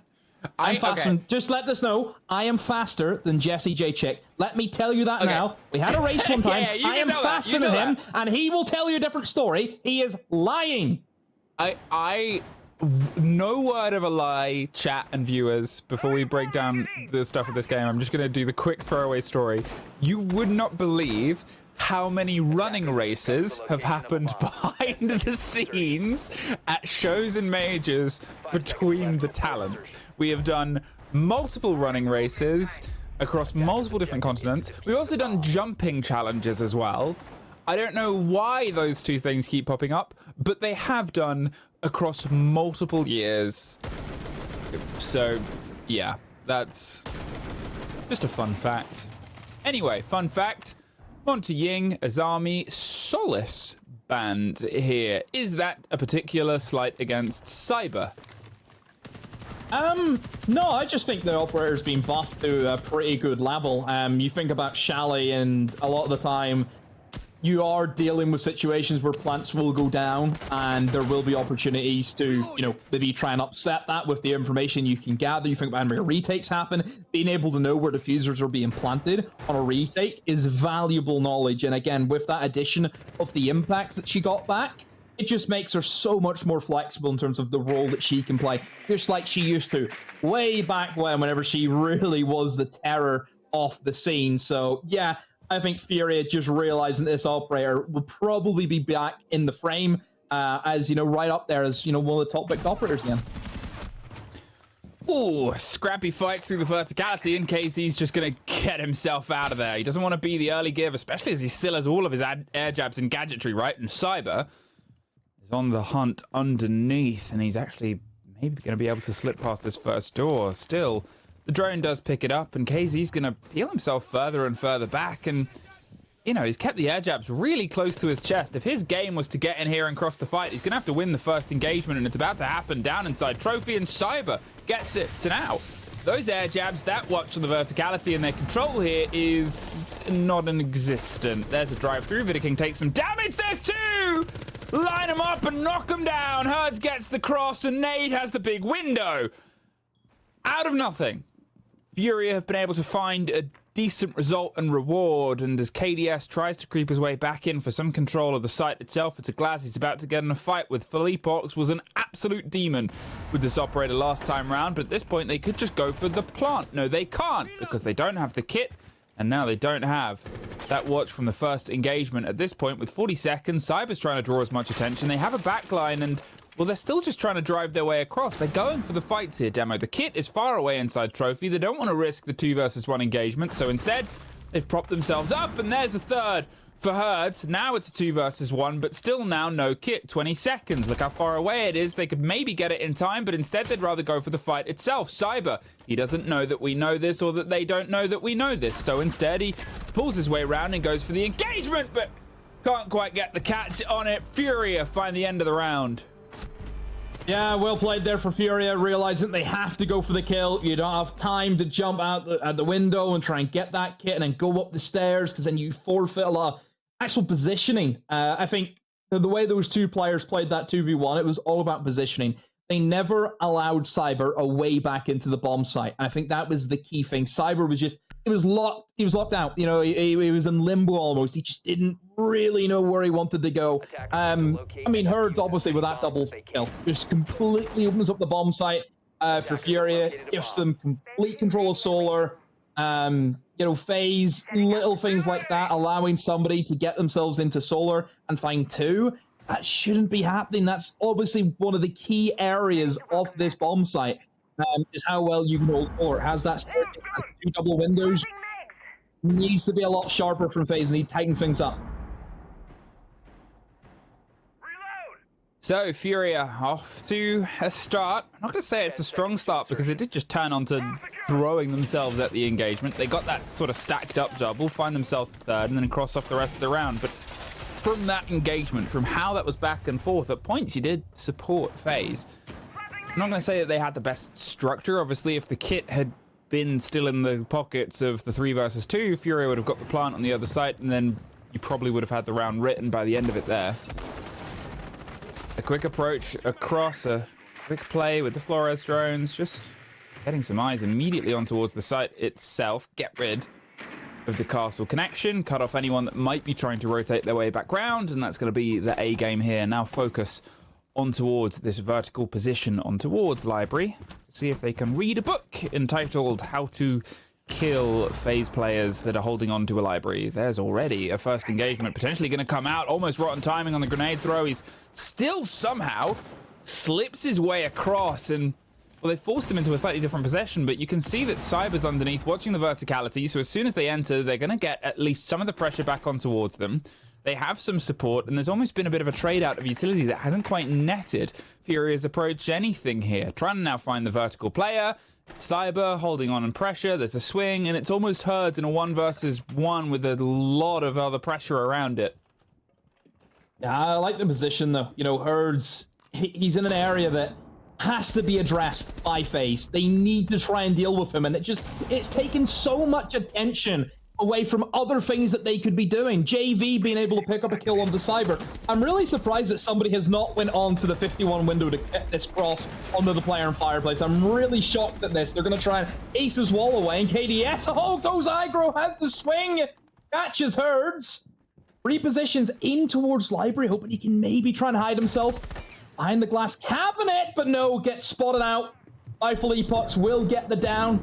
It's as good as a kill, more or less. Vita King also down, as good as a kill. A 2v4. Andy and Souls all up to them. Whoa, well, now with a little bit less to work with FaZe, I said they had an opportunity to pull some momentum from the previous round, and this time, not quite the same.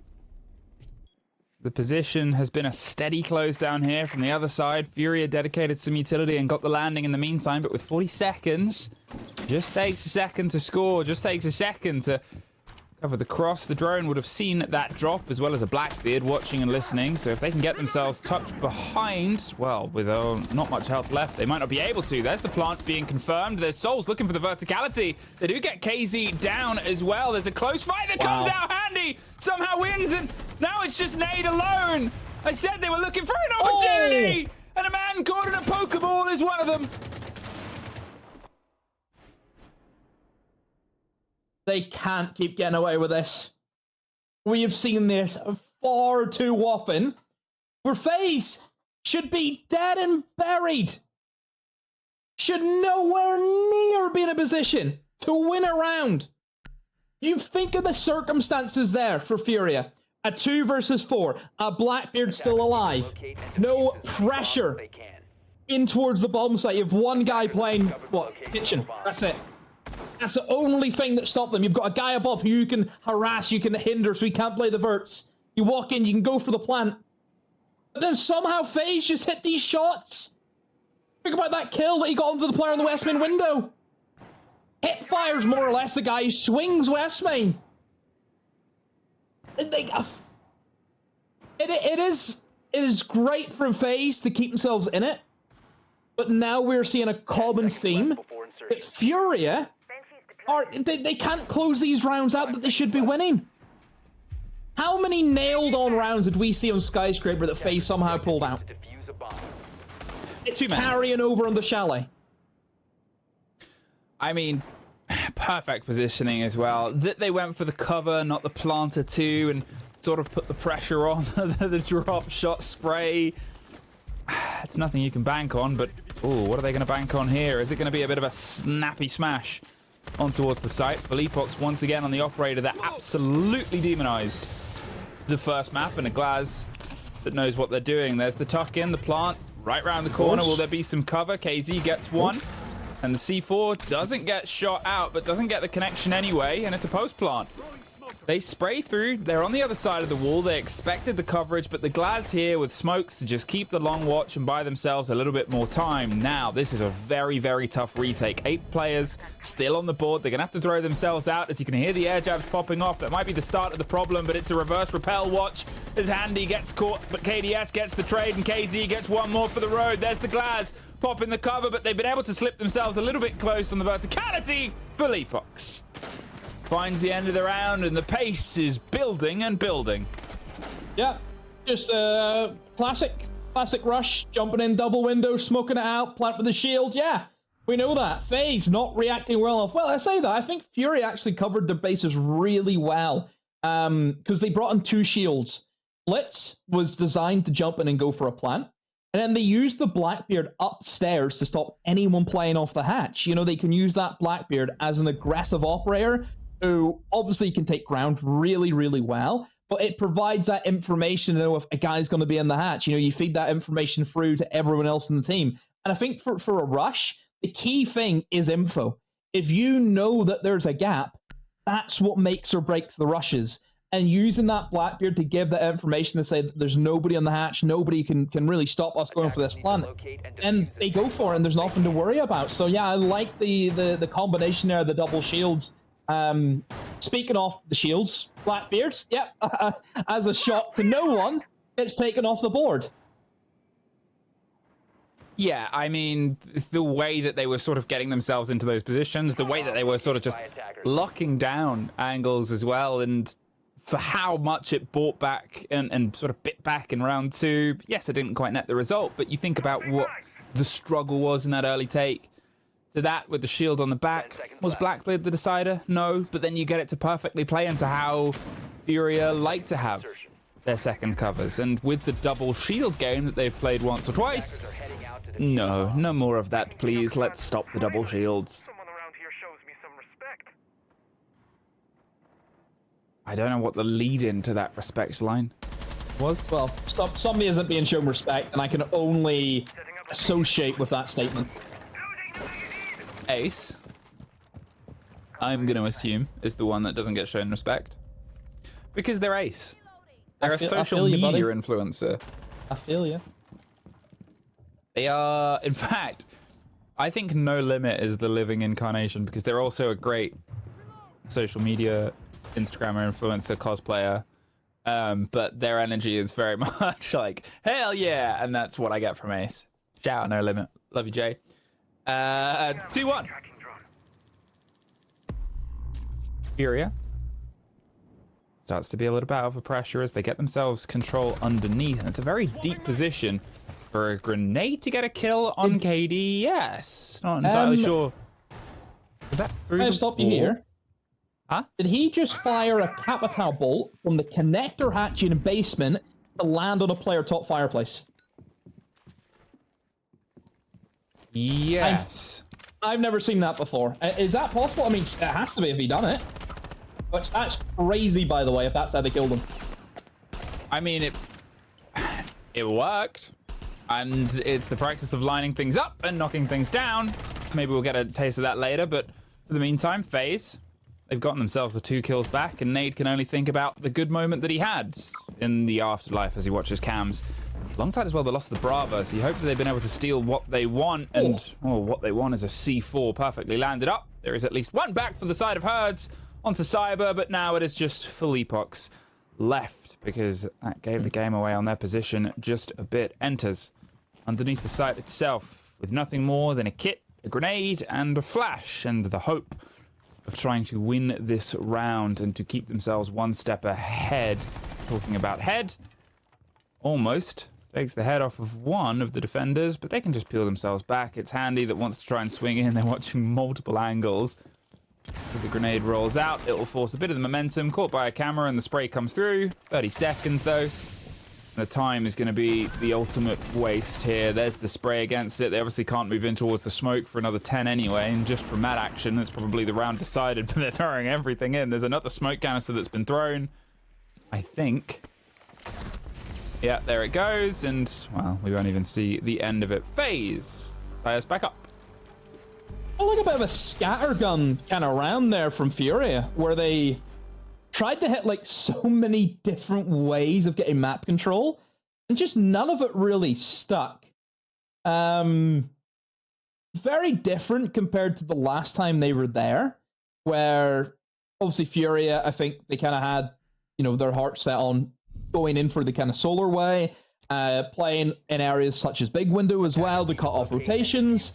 You know, they start at library, then they are like, we don't really want to go library, let's try and go solar. We're seeing single players just swinging in by themselves through solar windows and getting blown up.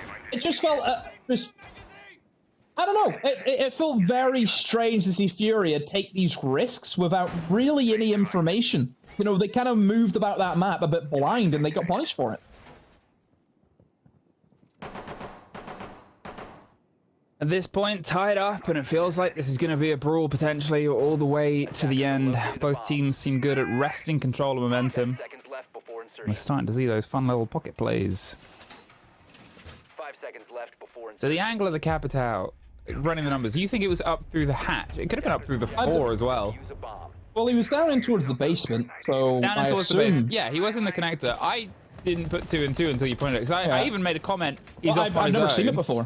Yeah, I've never seen it before that actually you can do that. So yeah, you learn something new every day. Take a little fraction of the soft out, and suddenly you can just a big old empty space. Well, at this point, oh, that's almost the space where the first kill goes again. A lot of pressure on towards KDS's position here, but now they popped Goyo onto the verticality, just buys themselves at least some security against the chance at a shield rush and that immediate pressure. There's a bit of a bleed and a read through now on towards the game's position as Viking and KDS both suffer a lot, and one of them is actually knocked down. The Deimos spraying through the soft wall. Viking gets himself back towards the site. He wanted to try and outweight the Deimos track, so they weren't sure about it, but he couldn't quite get the safety. It just blows everywhere though. Out of nowhere, the map explodes, and suddenly there's only 2 defenders left, and Viking is on a sliver of health. Yeah, this has not worked well for FaZe. They went for a roam on this basement, and look, if you're going for a roam, you really take it into your own hands that you have to go in there and get the kills, and look, they have been able to get some, but not enough. So FURIA will sit with the man advantage. Now, you look at what FaZe have left in terms of util. Look at free smokes, that is it. And a minute 30, so plenty of time for FURIA to burn down the clock. And I think that the more scary thing, more than anything, you've got the Ossa. And they've got no way of stopping these shields going down. They've got no explosives to deal with that. So really, for FURIA, to get the wall open, just a pretty standard Ossa plant will be incoming. At this point, Souls is going to have to lean out of blue, see if he can try and get at least 1 kill, sort of shake the tree and see what sticks, because the double cover on the cross in this position is risky, but now I think he's read that everybody's pulled back. The smoke, wide swinging this door is going to be so expected, and it's going to be very tricky to get that smoke canister to land exactly where they want it to land to stop the plant being safe. Instead, uses one to buy himself the support from behind as Viking rotates round. There's obviously the chance at a hop-in bit of cover here. Running the numbers, running the flashes, and forcing the player back down. They're in on the back of it. Another flash, another bit of a control. You can see the pings are coming round, and Viking at this point, their days are numbered, but so's is the cover. As I said, they expected it. There's a great 3-2-1 there from FURIA. Yeah, so much time as well for FURIA there. They just take it with ease. Didn't need to rush that. Like I said, their wing con was always going to be an Ossa, but I suppose if they see an opportunities to get the pinches and get the kills, then they'll go for that too. But yeah, for FaZe, look, you're going basement. Tim detests that bomb site. He hates it. He thinks don't go there. If you're going there, you're trolling. And I think if you do go to the basement, I mean, look, it's not horrific. I will counter this point. Obviously, Tim may or may not disagree. We've got both electrification operators available and also the tub. So I think there certainly is possibilities with that basement if the operators available. But if you're going for the roam, and we all know if you're going for a roam, you need to back it up with the kills. And just sadly, they couldn't do that. I think for FaZe, their roam game, they didn't really roam together would be my biggest criticism. We've seen players there out in the roam just get picked off one by one by crossfires that FURIA had set up. So, yeah, for FaZe, it's just that risk that they take, and it's backfired. And FURIA, 3-2 up, looking good. I mean, 4-2 halves, that is the expected on the attack. So FURIA, if they get this one, and they have met that, you know, I'd say par. There's another golf reference for Tim. I'm sure he'll be living for that. He'll be sat there thinking, golf. Love that. He snapped his fingers like Leo. Yeah. Hey. Well, whether it's golfs or gardens, I don't think there'll be anyone spotted or put to bed here at this point. You can see that FURIA is a bit cautious of FaZe stepping outside the boundaries of the map itself. Again, they're wanting to try and eagle-eye themselves on towards that even half. It's been FaZe's continual chase from today, and they've not really been able to get it that consistently. Once again, we're sort of getting that mix and that myriad of performances here from the side of FaZe. Cyber drifted away, Vidiking as well for the massive opening map that he had, but Handy's been able to step in and try and sort of slow down the roll here. On the other side of it, Felipox has found his first map form. And as the breach comes together, they don't really have anything other than that for now. The Clash is sort of drawing all this attention, saying, look, you want to breach, that's fine. But if you want to plant down there, I still have the vertical control.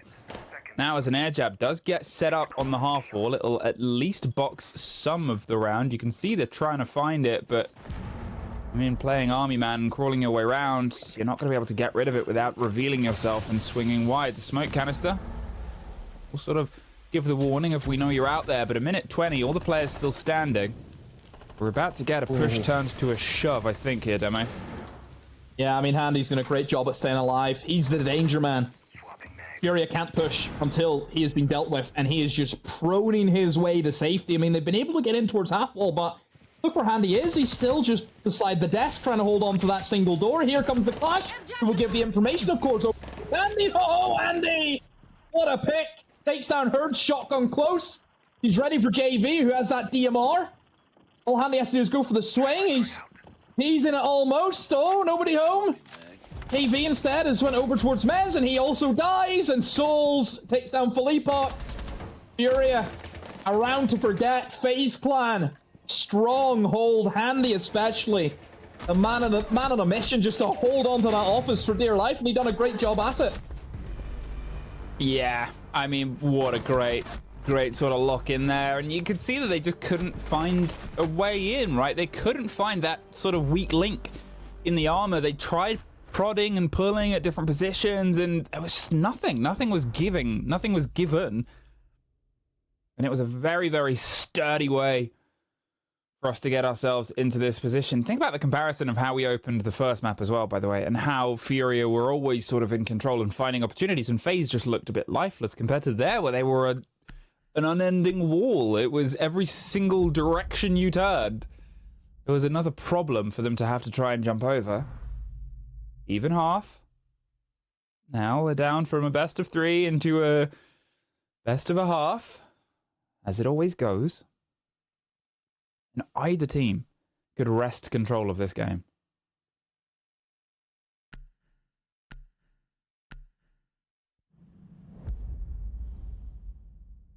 Oh, not a bad half. I mean, it's kind of up in the air, isn't it? It's, you know, balls went up. Who's going to jump and catch it almost? And really, it's there for both these teams. I kind of think back to, you know, FaZe and what we kind of seen from their attacks on Bank. We do not want to see a repeat of that. Because it was very low energy, I think just single picks, nobody really trading back, just not really working as a team. I think for a map like Chalet, that is like the key thing. That you need to have that in abundance. See trade game and your crossfires in the Chalet? That is how you win or lose this. This can be a map where you can get so claustrophobic as a defenders. You know, you look at towards that top floor. You look at the window layouts. You've got one in piano, one in bathroom, one in big window. You're kind of making that triangle of angles where there ain't a lot of kind of safe positions to sit in between that. You move 1 inch in a position, you could be dead because of that. And I think that's the main worry that you would have with FaZe is whenever it comes to Chalet, your team game needs to be on point, and we didn't see that on Bank. But we've seen that in Skyscraper. I still think that, you know, Skyscraper, they reacted a lot better on their defensive half. Their attack still, you know, here or there, but I think FURIA let the ball slip a lot more in their defenses rather than FaZe doing oh so well. So, hey, I still think the pressure is on FaZe. They're the team in the hot seat. They need to prove me wrong. At this point as well, stepping in on their attack and bringing the chance at a quick zip. I'm wondering how they're going to approach this position, where Handy could approach from. Obviously, there's the chance of getting some nice hatch synergy, getting yourself down and in and amongst that basement and up suddenly in towards the core, but this, cutting their way and cleaning across, it's a bold, bold move without anyone immediately trying to offer some support here, and you've not got FURIA a million miles away. It'll make a lot of noise. They're going to go for the track. You've got a player on the double window. Fine. There's the pull. There's the push. And is this going to be the rub in the end? They're going immediately across, and Hertz gets one, gets two. Brilliant. Brilliant hold. Brilliant Denari, and failure to launch for FaZe.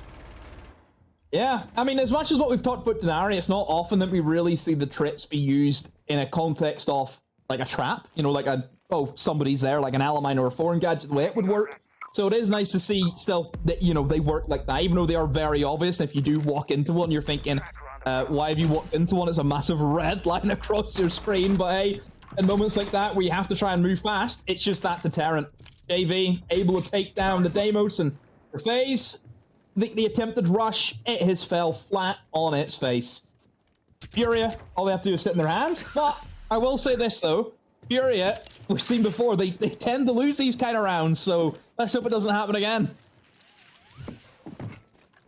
I mean, that's entirely the worry, right? It, regardless of how good these teams can be, it shows how good FaZe can be at finding opportunities. It's in some ways a lot tougher on your attack, especially on a map like this where it is very aggressive, and FURIA haven't shied away from that, but they haven't given the positions. They're still, I was going to say, sat around the side itself, but JV92 took a risk being on the half wall. Hertz just took a lot of damage. Not 100% sure the read through on that was, but now with some of the cross and with at least 2 points on an angle, if they can get the piano player here, who they're trying to force out, they've pulled themselves back towards the half wall. They just can't really go the immediate replant, and the rotate underneath, the spray up, they'll have to reveal, so instead they've got to push, push, push, and there's one KDS, it's suddenly a 2 versus 1. They've been able to find it, and Hertz, you're a million miles away. He's got the sprint on, but at this point it's a post plant. I think right by the window they can watch this from some safety, but instead play the piano and see the song out the door. Hertz does get himself a third for the round. Look at the health across the 2 remaining players. They're either side with the pre-fire souls. You said FURIA have lost it before. Well, why not once more? It's Groundhog Day, everyone. I don't even know when that day is. Not my holiday. Obviously, it's FURIA's holiday. They're living in it. It's the same thing again. A 2v4, all they have to do is sit in their hands. Play the trades. Oh, just, it's so frustrating. It really is. There's a very Northern Irish phrase here. Can I use that? Is that okay? Go on. Throw it out. It gets up my goat. That is a particular phrase. You're right.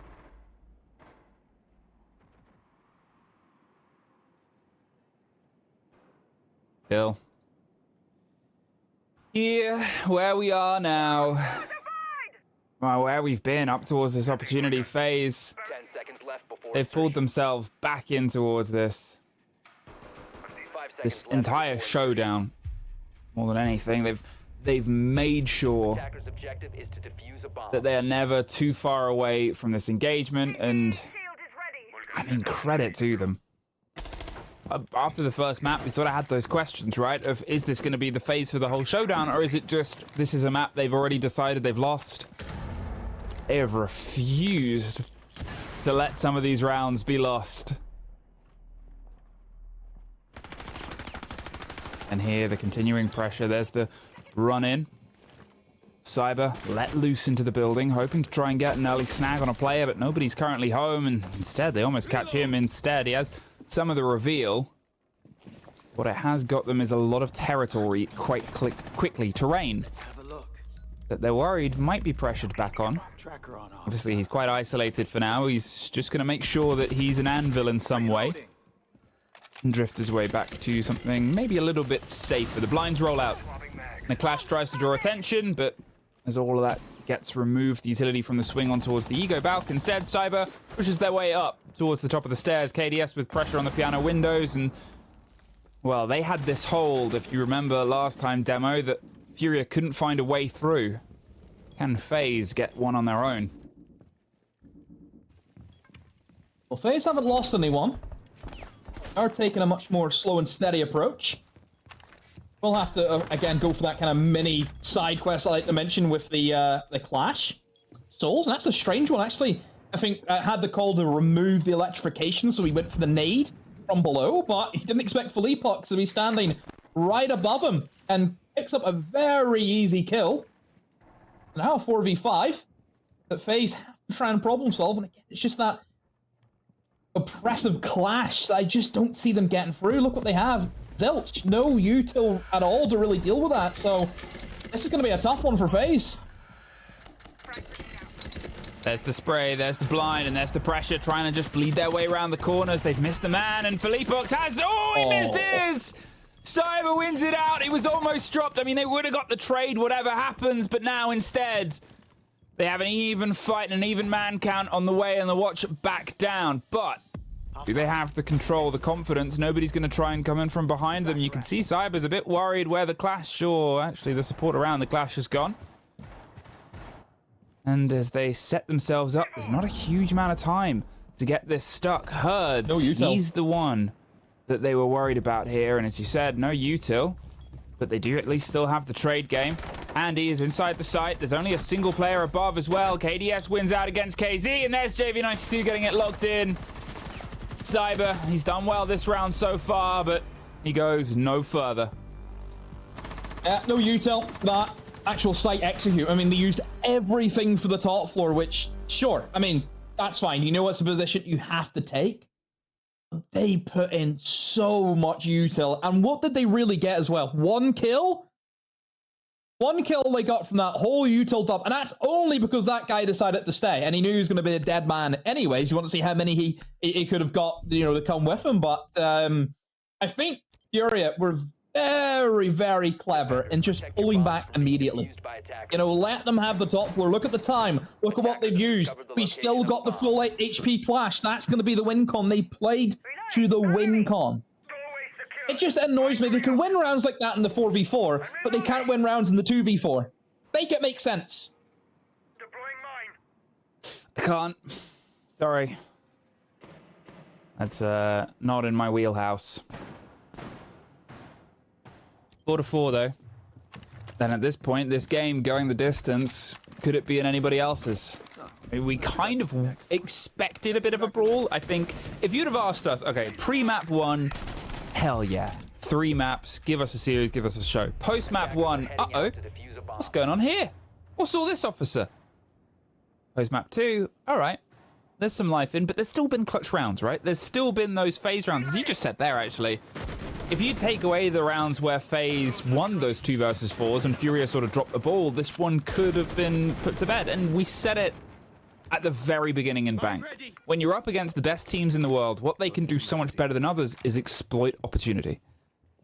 And even though in the first map, that was entirely done to the sort of problem of FaZe, since then, it's not that they're not able to find it amongst sort of FURIA's errors and woes and mistakes and clutch rounds. And Specchio looking out. Leaves us exactly where we are. Now, a Solace. Well, they know that they're being hunted, and as the call comes out, they're just going to maybe cause a problem a bit longer. They're not entirely sure where the Solace has gone. As I said before, that's the game that the Solace wants to play. They will hear this rotate handy. Doesn't have another call yet, but also doesn't have any support. They don't just want to run their way in. They're sat waiting. E1D. Such delicate balances of motion here, and Herds isn't... They weren't born yesterday, Demo. They're not going to swing that. No, I think that you kind of get an inkling sometimes, I feel, as a kind of roamer, especially if you know that there's not a lot going on towards the site. They're probably looking for you right now, and oh, how on earth are you not dead? Heard you get stuck in the door frame. Handy. Must have had one heck of a whiff to not pick up that kill, and Herds actually go for the double dip. He wants to be aggro, he wants to challenge on. Is he going to get caught out, though? The E1D scan does go off. Easy, holding on the blue stairs, wins it against Handy. 4v5, the FaZe have to work around. They were really hoping that Handy would pick up a kill downstairs, but it's not end up that way. They have got the top floor control, but they've got no pressure at all bearing onto the bomb site.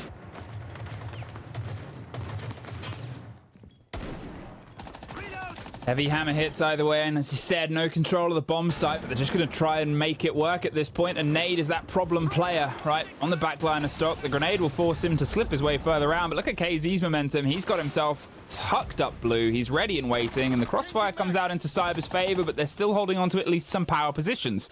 FaZe, they don't have a direct route through on towards the site, and that's the problem, because at this point, they're out of time. They're almost out of souls as well, as caught in the smoke and taking too big of a huff.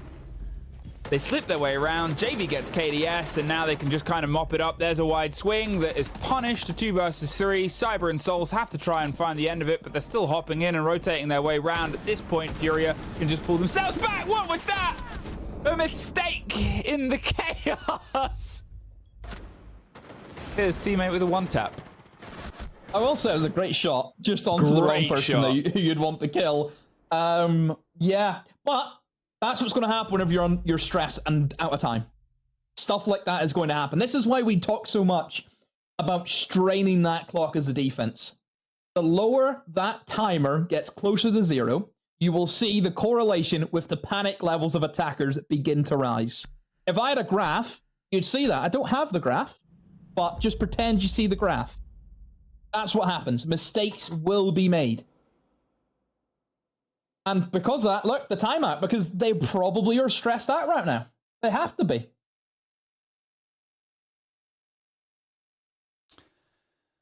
Well, at this point, taking a breath, FaZe, and, you know, it's sort of been traded rounds up until that point. Then we get into this half, and now FURIA have been able to stack themselves 2 sort of blocks in a row. Is it FaZe running out of steam? Is it FaZe running out of possibilities? We had it in the previous map, though. Sort of remember that as we got towards what was, I think, the same position,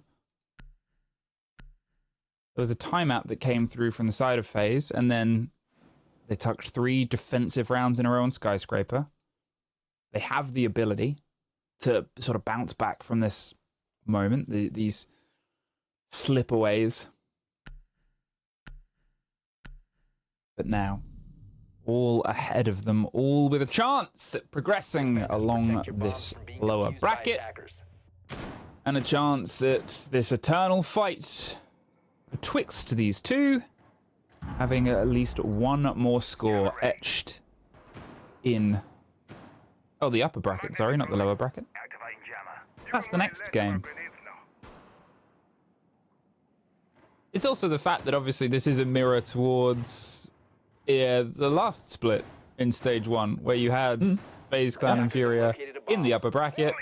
It was a 2-0 in towards 2-0 in towards FaZe's favor, and then in the final, because they met in the grand final again, FaZe lost 0-2.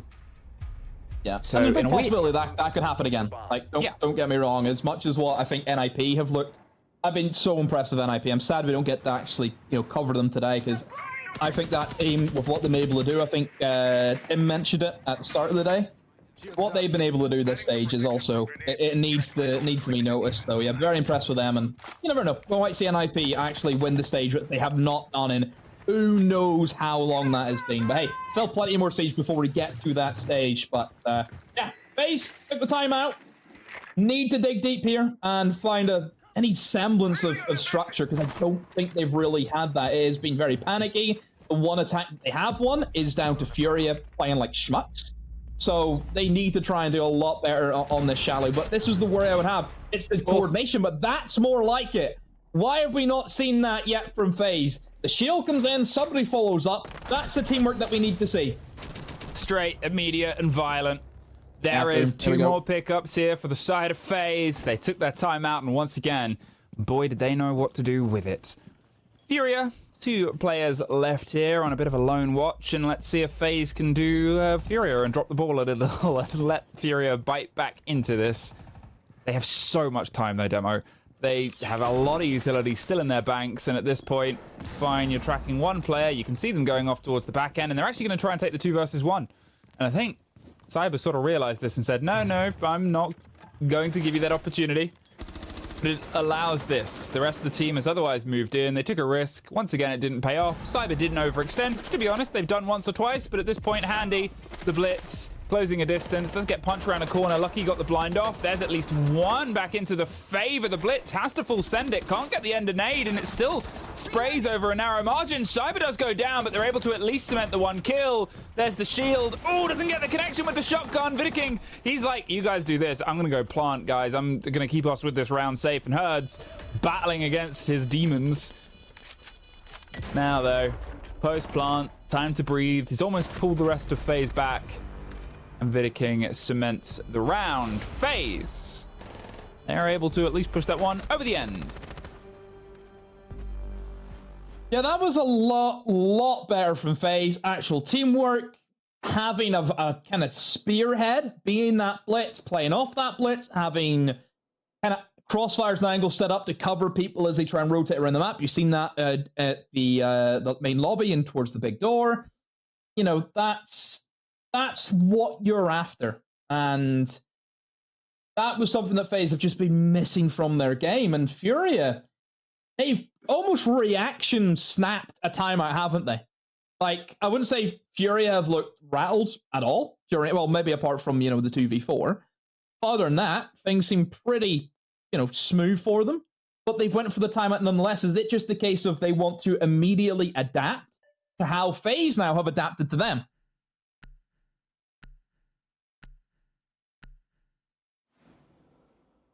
Well, 2 timeouts, 2 rounds separate us from OT or the end of the series at this point.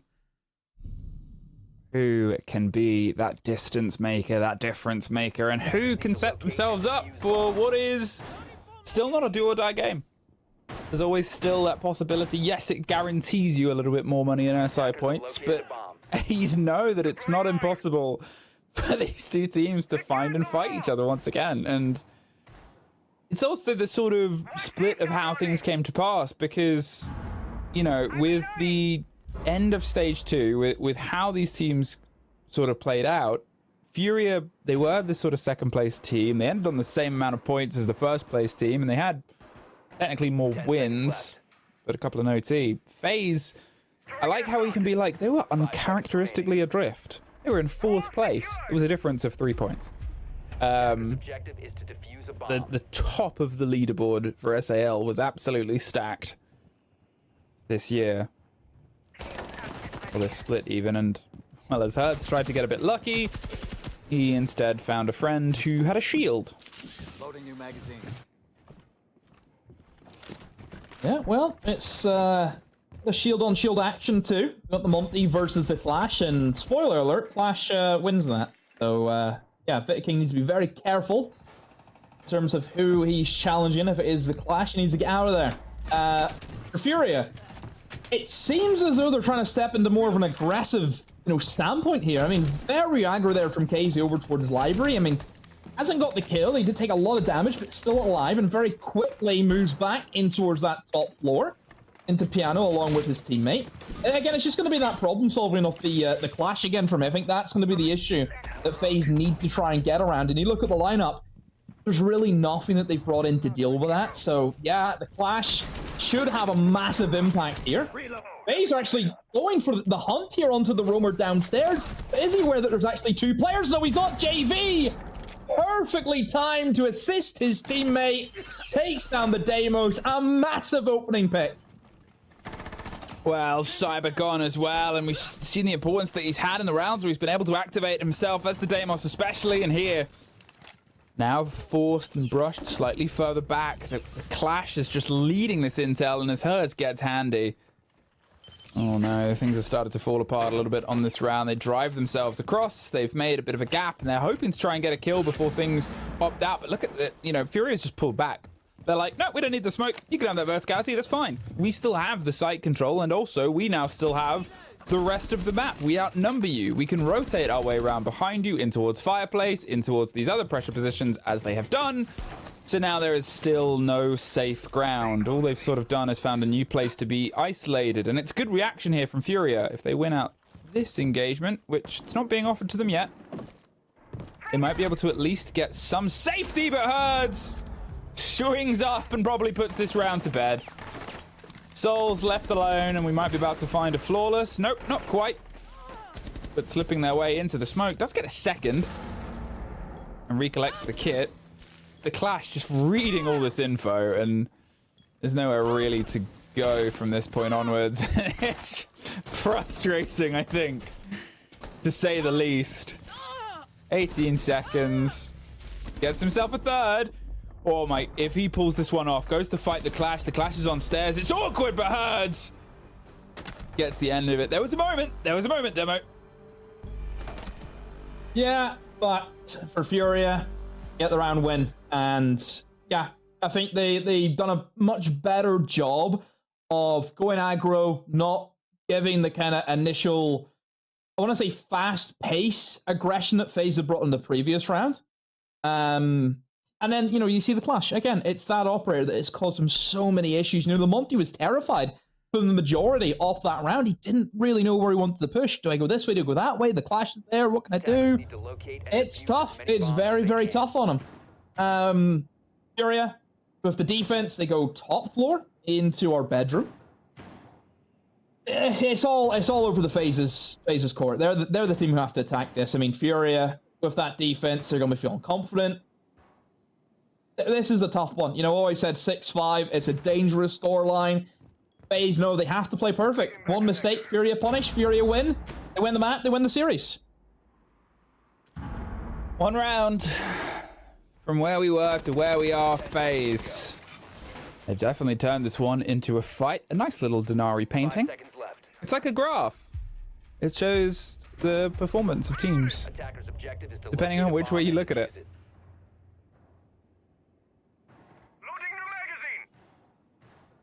That was a Jessie J Chick joke for you, and I realized you're not that target audience. I don't appreciate the Jessie J Chick. I'm so sorry. I don't forgot. Don't ever mention his name in front of me again. Let me just get rid of all my scattergraph humor and my my line charts gone. Those jokes gone. Sorry, buddy. You should know better. I should. I'll allow it this time. But that's it. That's the only time. Ready for that, then? I mean, look, this engagement could be the decider. There's a lot that's going in towards Philippox's way here. Now, KZ isn't a million miles away on the support, but you've got KDS that wants to hop in towards Mud, and, he's got 2 rooms to survive and play in. There's the control of Mud, so now the blue player is in a bit of a stickier situation. There's a shield that's hopped in. They need to get this clean, but KZ is that cover, that problem. And at this point, he turns his back at the worst possible time. That's 2 quick kills for FaZe. They can't even get the man out, Philippox. And I mean, the support structure tried to get there in time, but they just approached it a little bit wrong.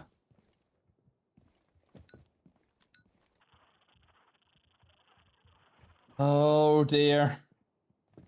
FURIA. Looks as though that they've choked this and they're headed into OT against FaZe, who have and brought that same aggression in. It was round number 10, wasn't it? Oh my! Oh my! Hurts! Massive opportunity. I don't know if it would have mattered too much because he probably would have been traded, but still you miss out on a kill. And now Nade has a 1v5. He has to clutch up. And you just don't see this happening at all. Here comes the blitz. Here comes Handy. But KDS beats him to it. FaZe still alive. Overtime. Well, here we are. Who expected anything else from these two teams, to be honest? I guess you kind of maybe wanted it for all three, but we'll take this split. At this point, onwards and upwards here for FaZe. They've been able to pull themselves in. It's been a while since we've had this kind of showdown, and the last time these two teams were in an OT, it went to a FURIA sort of solid 2, but here, with how back and forth this game has been, it's really anyone's guess. You've had on this map, obviously, 2 even halves, 2 great responses to each other. FaZe back on their defense once again, and you know, you sort of think back to how FURIA pulled out rounds. 2 of them were on the back of some shield works. They doubled down with 2 shields in 1 round. They brought the Ossa for another sort of success on the approach and plant, and they just seem to get a good handle on some of the loose FaZe players. But yeah, I mean, there's nobody that's not showing up as well. You sort of look across both these two teams. You know, fine, KZ has a sad habit of dying, but he's making sure he's at least getting into the engagements. Attackers must locate and defuse a bomb. Souls as well, by the way, 14 and 7. I mean, I always said Souls, he's stupidly consistent for the role that he plays as well. You know, I mean, I wouldn't say that FaZe have like a kind of traditional support, where I don't really think any of Brazil have a kind of traditional support as what we would have inside of E or NA, certainly. But I think Souls is probably the closest thing of a support player that FaZe have had. And he's such a gunner as well. Like, I've always said, see gunner or support players who can hold their own in gunfights, they are a threat to be reckoned with. And he's one of them. And I think that's why you see the numbers that he drops in his role. It's just ridiculous to see. So yeah, FaZe really hanging in there, and FURIA pressure back onto their shoulders as they have let this lead slip. They're going to try and hit it hard and try and regain that lead. Look how swiftly they're moving in towards Library to assault onto Fireplace. Oh, sprayed through Cyber. He's able to find the first kill there on towards Felipox, and they're almost waiting for the next swing to come into their position. But as Souls finds JV, this attack round might have fallen a bit to bits here for the side of FURIA. Oh, they know exactly where he is. They're sort of playing a narrow game here, but KDS doesn't have to play his life. He's got support, and there's no way they can bite through. And you look at Cyber's position as well. Great pinch on towards that position, and there's the next, but it's Handy's to win out. Took in a sort of solo engagement amongst the fire, almost a little bit of an operation at slightly different paces. And it gives Handy the chance to do this. Now, he could drop the hatch if he wants to. Pull himself away. They're worried about a swing coming around, or they're worried that Handy might still be here. There's a spray. Now the hatch isn't quite as tasty an option. The grenade won't quite get him, but the swing does. A minute on. And Nade can offer some support. And with the clash peeling back, the 3 versus 2. All revealed on a cam, and now all revealed on Vidiking. Cyber's hoping somebody goes for the control on the window, the cross, but they're keeping things internal for now. The problem is that wall sort of locked up. Okay, and Herd's just drifting in. False read maybe on what he thought they had, and that's probably put the end into this round. Yep, Viking gets ghosted, but should be an easy kill. No problem there for Cyber. That's how you hold a 4v2. See that? No problems. Just play your util, sit in your hands, play off each other. That's what they did. And FaZe gifted with that round. So the initial aggression there from FURIA not working out. FaZe clan held their own.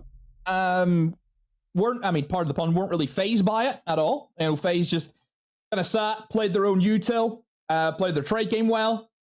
Just FaZe doing the basic principles of Chalet. An extremely high standard. And now we sit 7-6. FURIA on the defense. FaZe, that's 2 on the bounce. So they've got a little bit of momentum here. Defenders protect Protect your Will bombs they make it from being free used by and win attackers. the series? I mean, from where we were to where we are, right? How far we've found ourselves on this journey with FaZe. You know how the fans has been through it before. So we can't really cement anything yet, Demo. But I think that first engagement, that first sort of trade of blows. Do you know what? It's crazy how isolated first engagements have been in this showdown. Across every single round played, by how we track it within the pace of the trade, only 3 rounds total have had that entry kill traded. Objective is to defuse a bomb. And over the past 7 rounds, the entry kill has dictated the way that it goes. It has truly been such a strong sort of opening and entry for a lot of these teams, finding that loose player, that isolated problem. Now, there's no immediate risks. There's a very quick approach here with the Ram. Cyber isn't afraid of finding themselves within the building within the opening 20 seconds, and sometimes slowing them down just a tad is a big part of FaZe's approach. You can see FURIA, they're just making sure that nobody's immediately entering here onto the back, hoping to get, as I said, that early strike, that lucky first blow. They're almost trying to be a step ahead of the approach, right? With the Solace deep out in towards games, fishing for information on towards library, but FaZe, they're not immediately throwing themselves in as of yet. They get themselves the stretch and the rotate, and FURIA, they keep themselves moving back. A minute gone. Nobody's found anybody yet, but everybody is sniffing in the wind. And it is really ballsy here from FURIA to go for the basement to keep themselves in this series. And the fact that they've went here and not brought in, you know, the electrification, the tub, for example, just makes things really simple for FaZe. Open up the walls, get the vertical work done. I mean, this is just setting up to be a very clean, precise round here from FaZe. They're doing the basics right. As soon as these walls get opened up, you'll see that this bomb site is just not favorable for defenders. There's nowhere really safe to sit. I mean, FURIA tried this extension over towards Big Garage and over towards Trench, but FaZe aren't really interested. I mean, you can see where the diffuser is. We're more concerned about Blue and just the traditional snowmobile breach. Andy takes a handful of damage against that shotgun playing up close and personal and just kind of distances himself with those Candelas and Handy. Want them to play passive, just asking FaZe, you know what?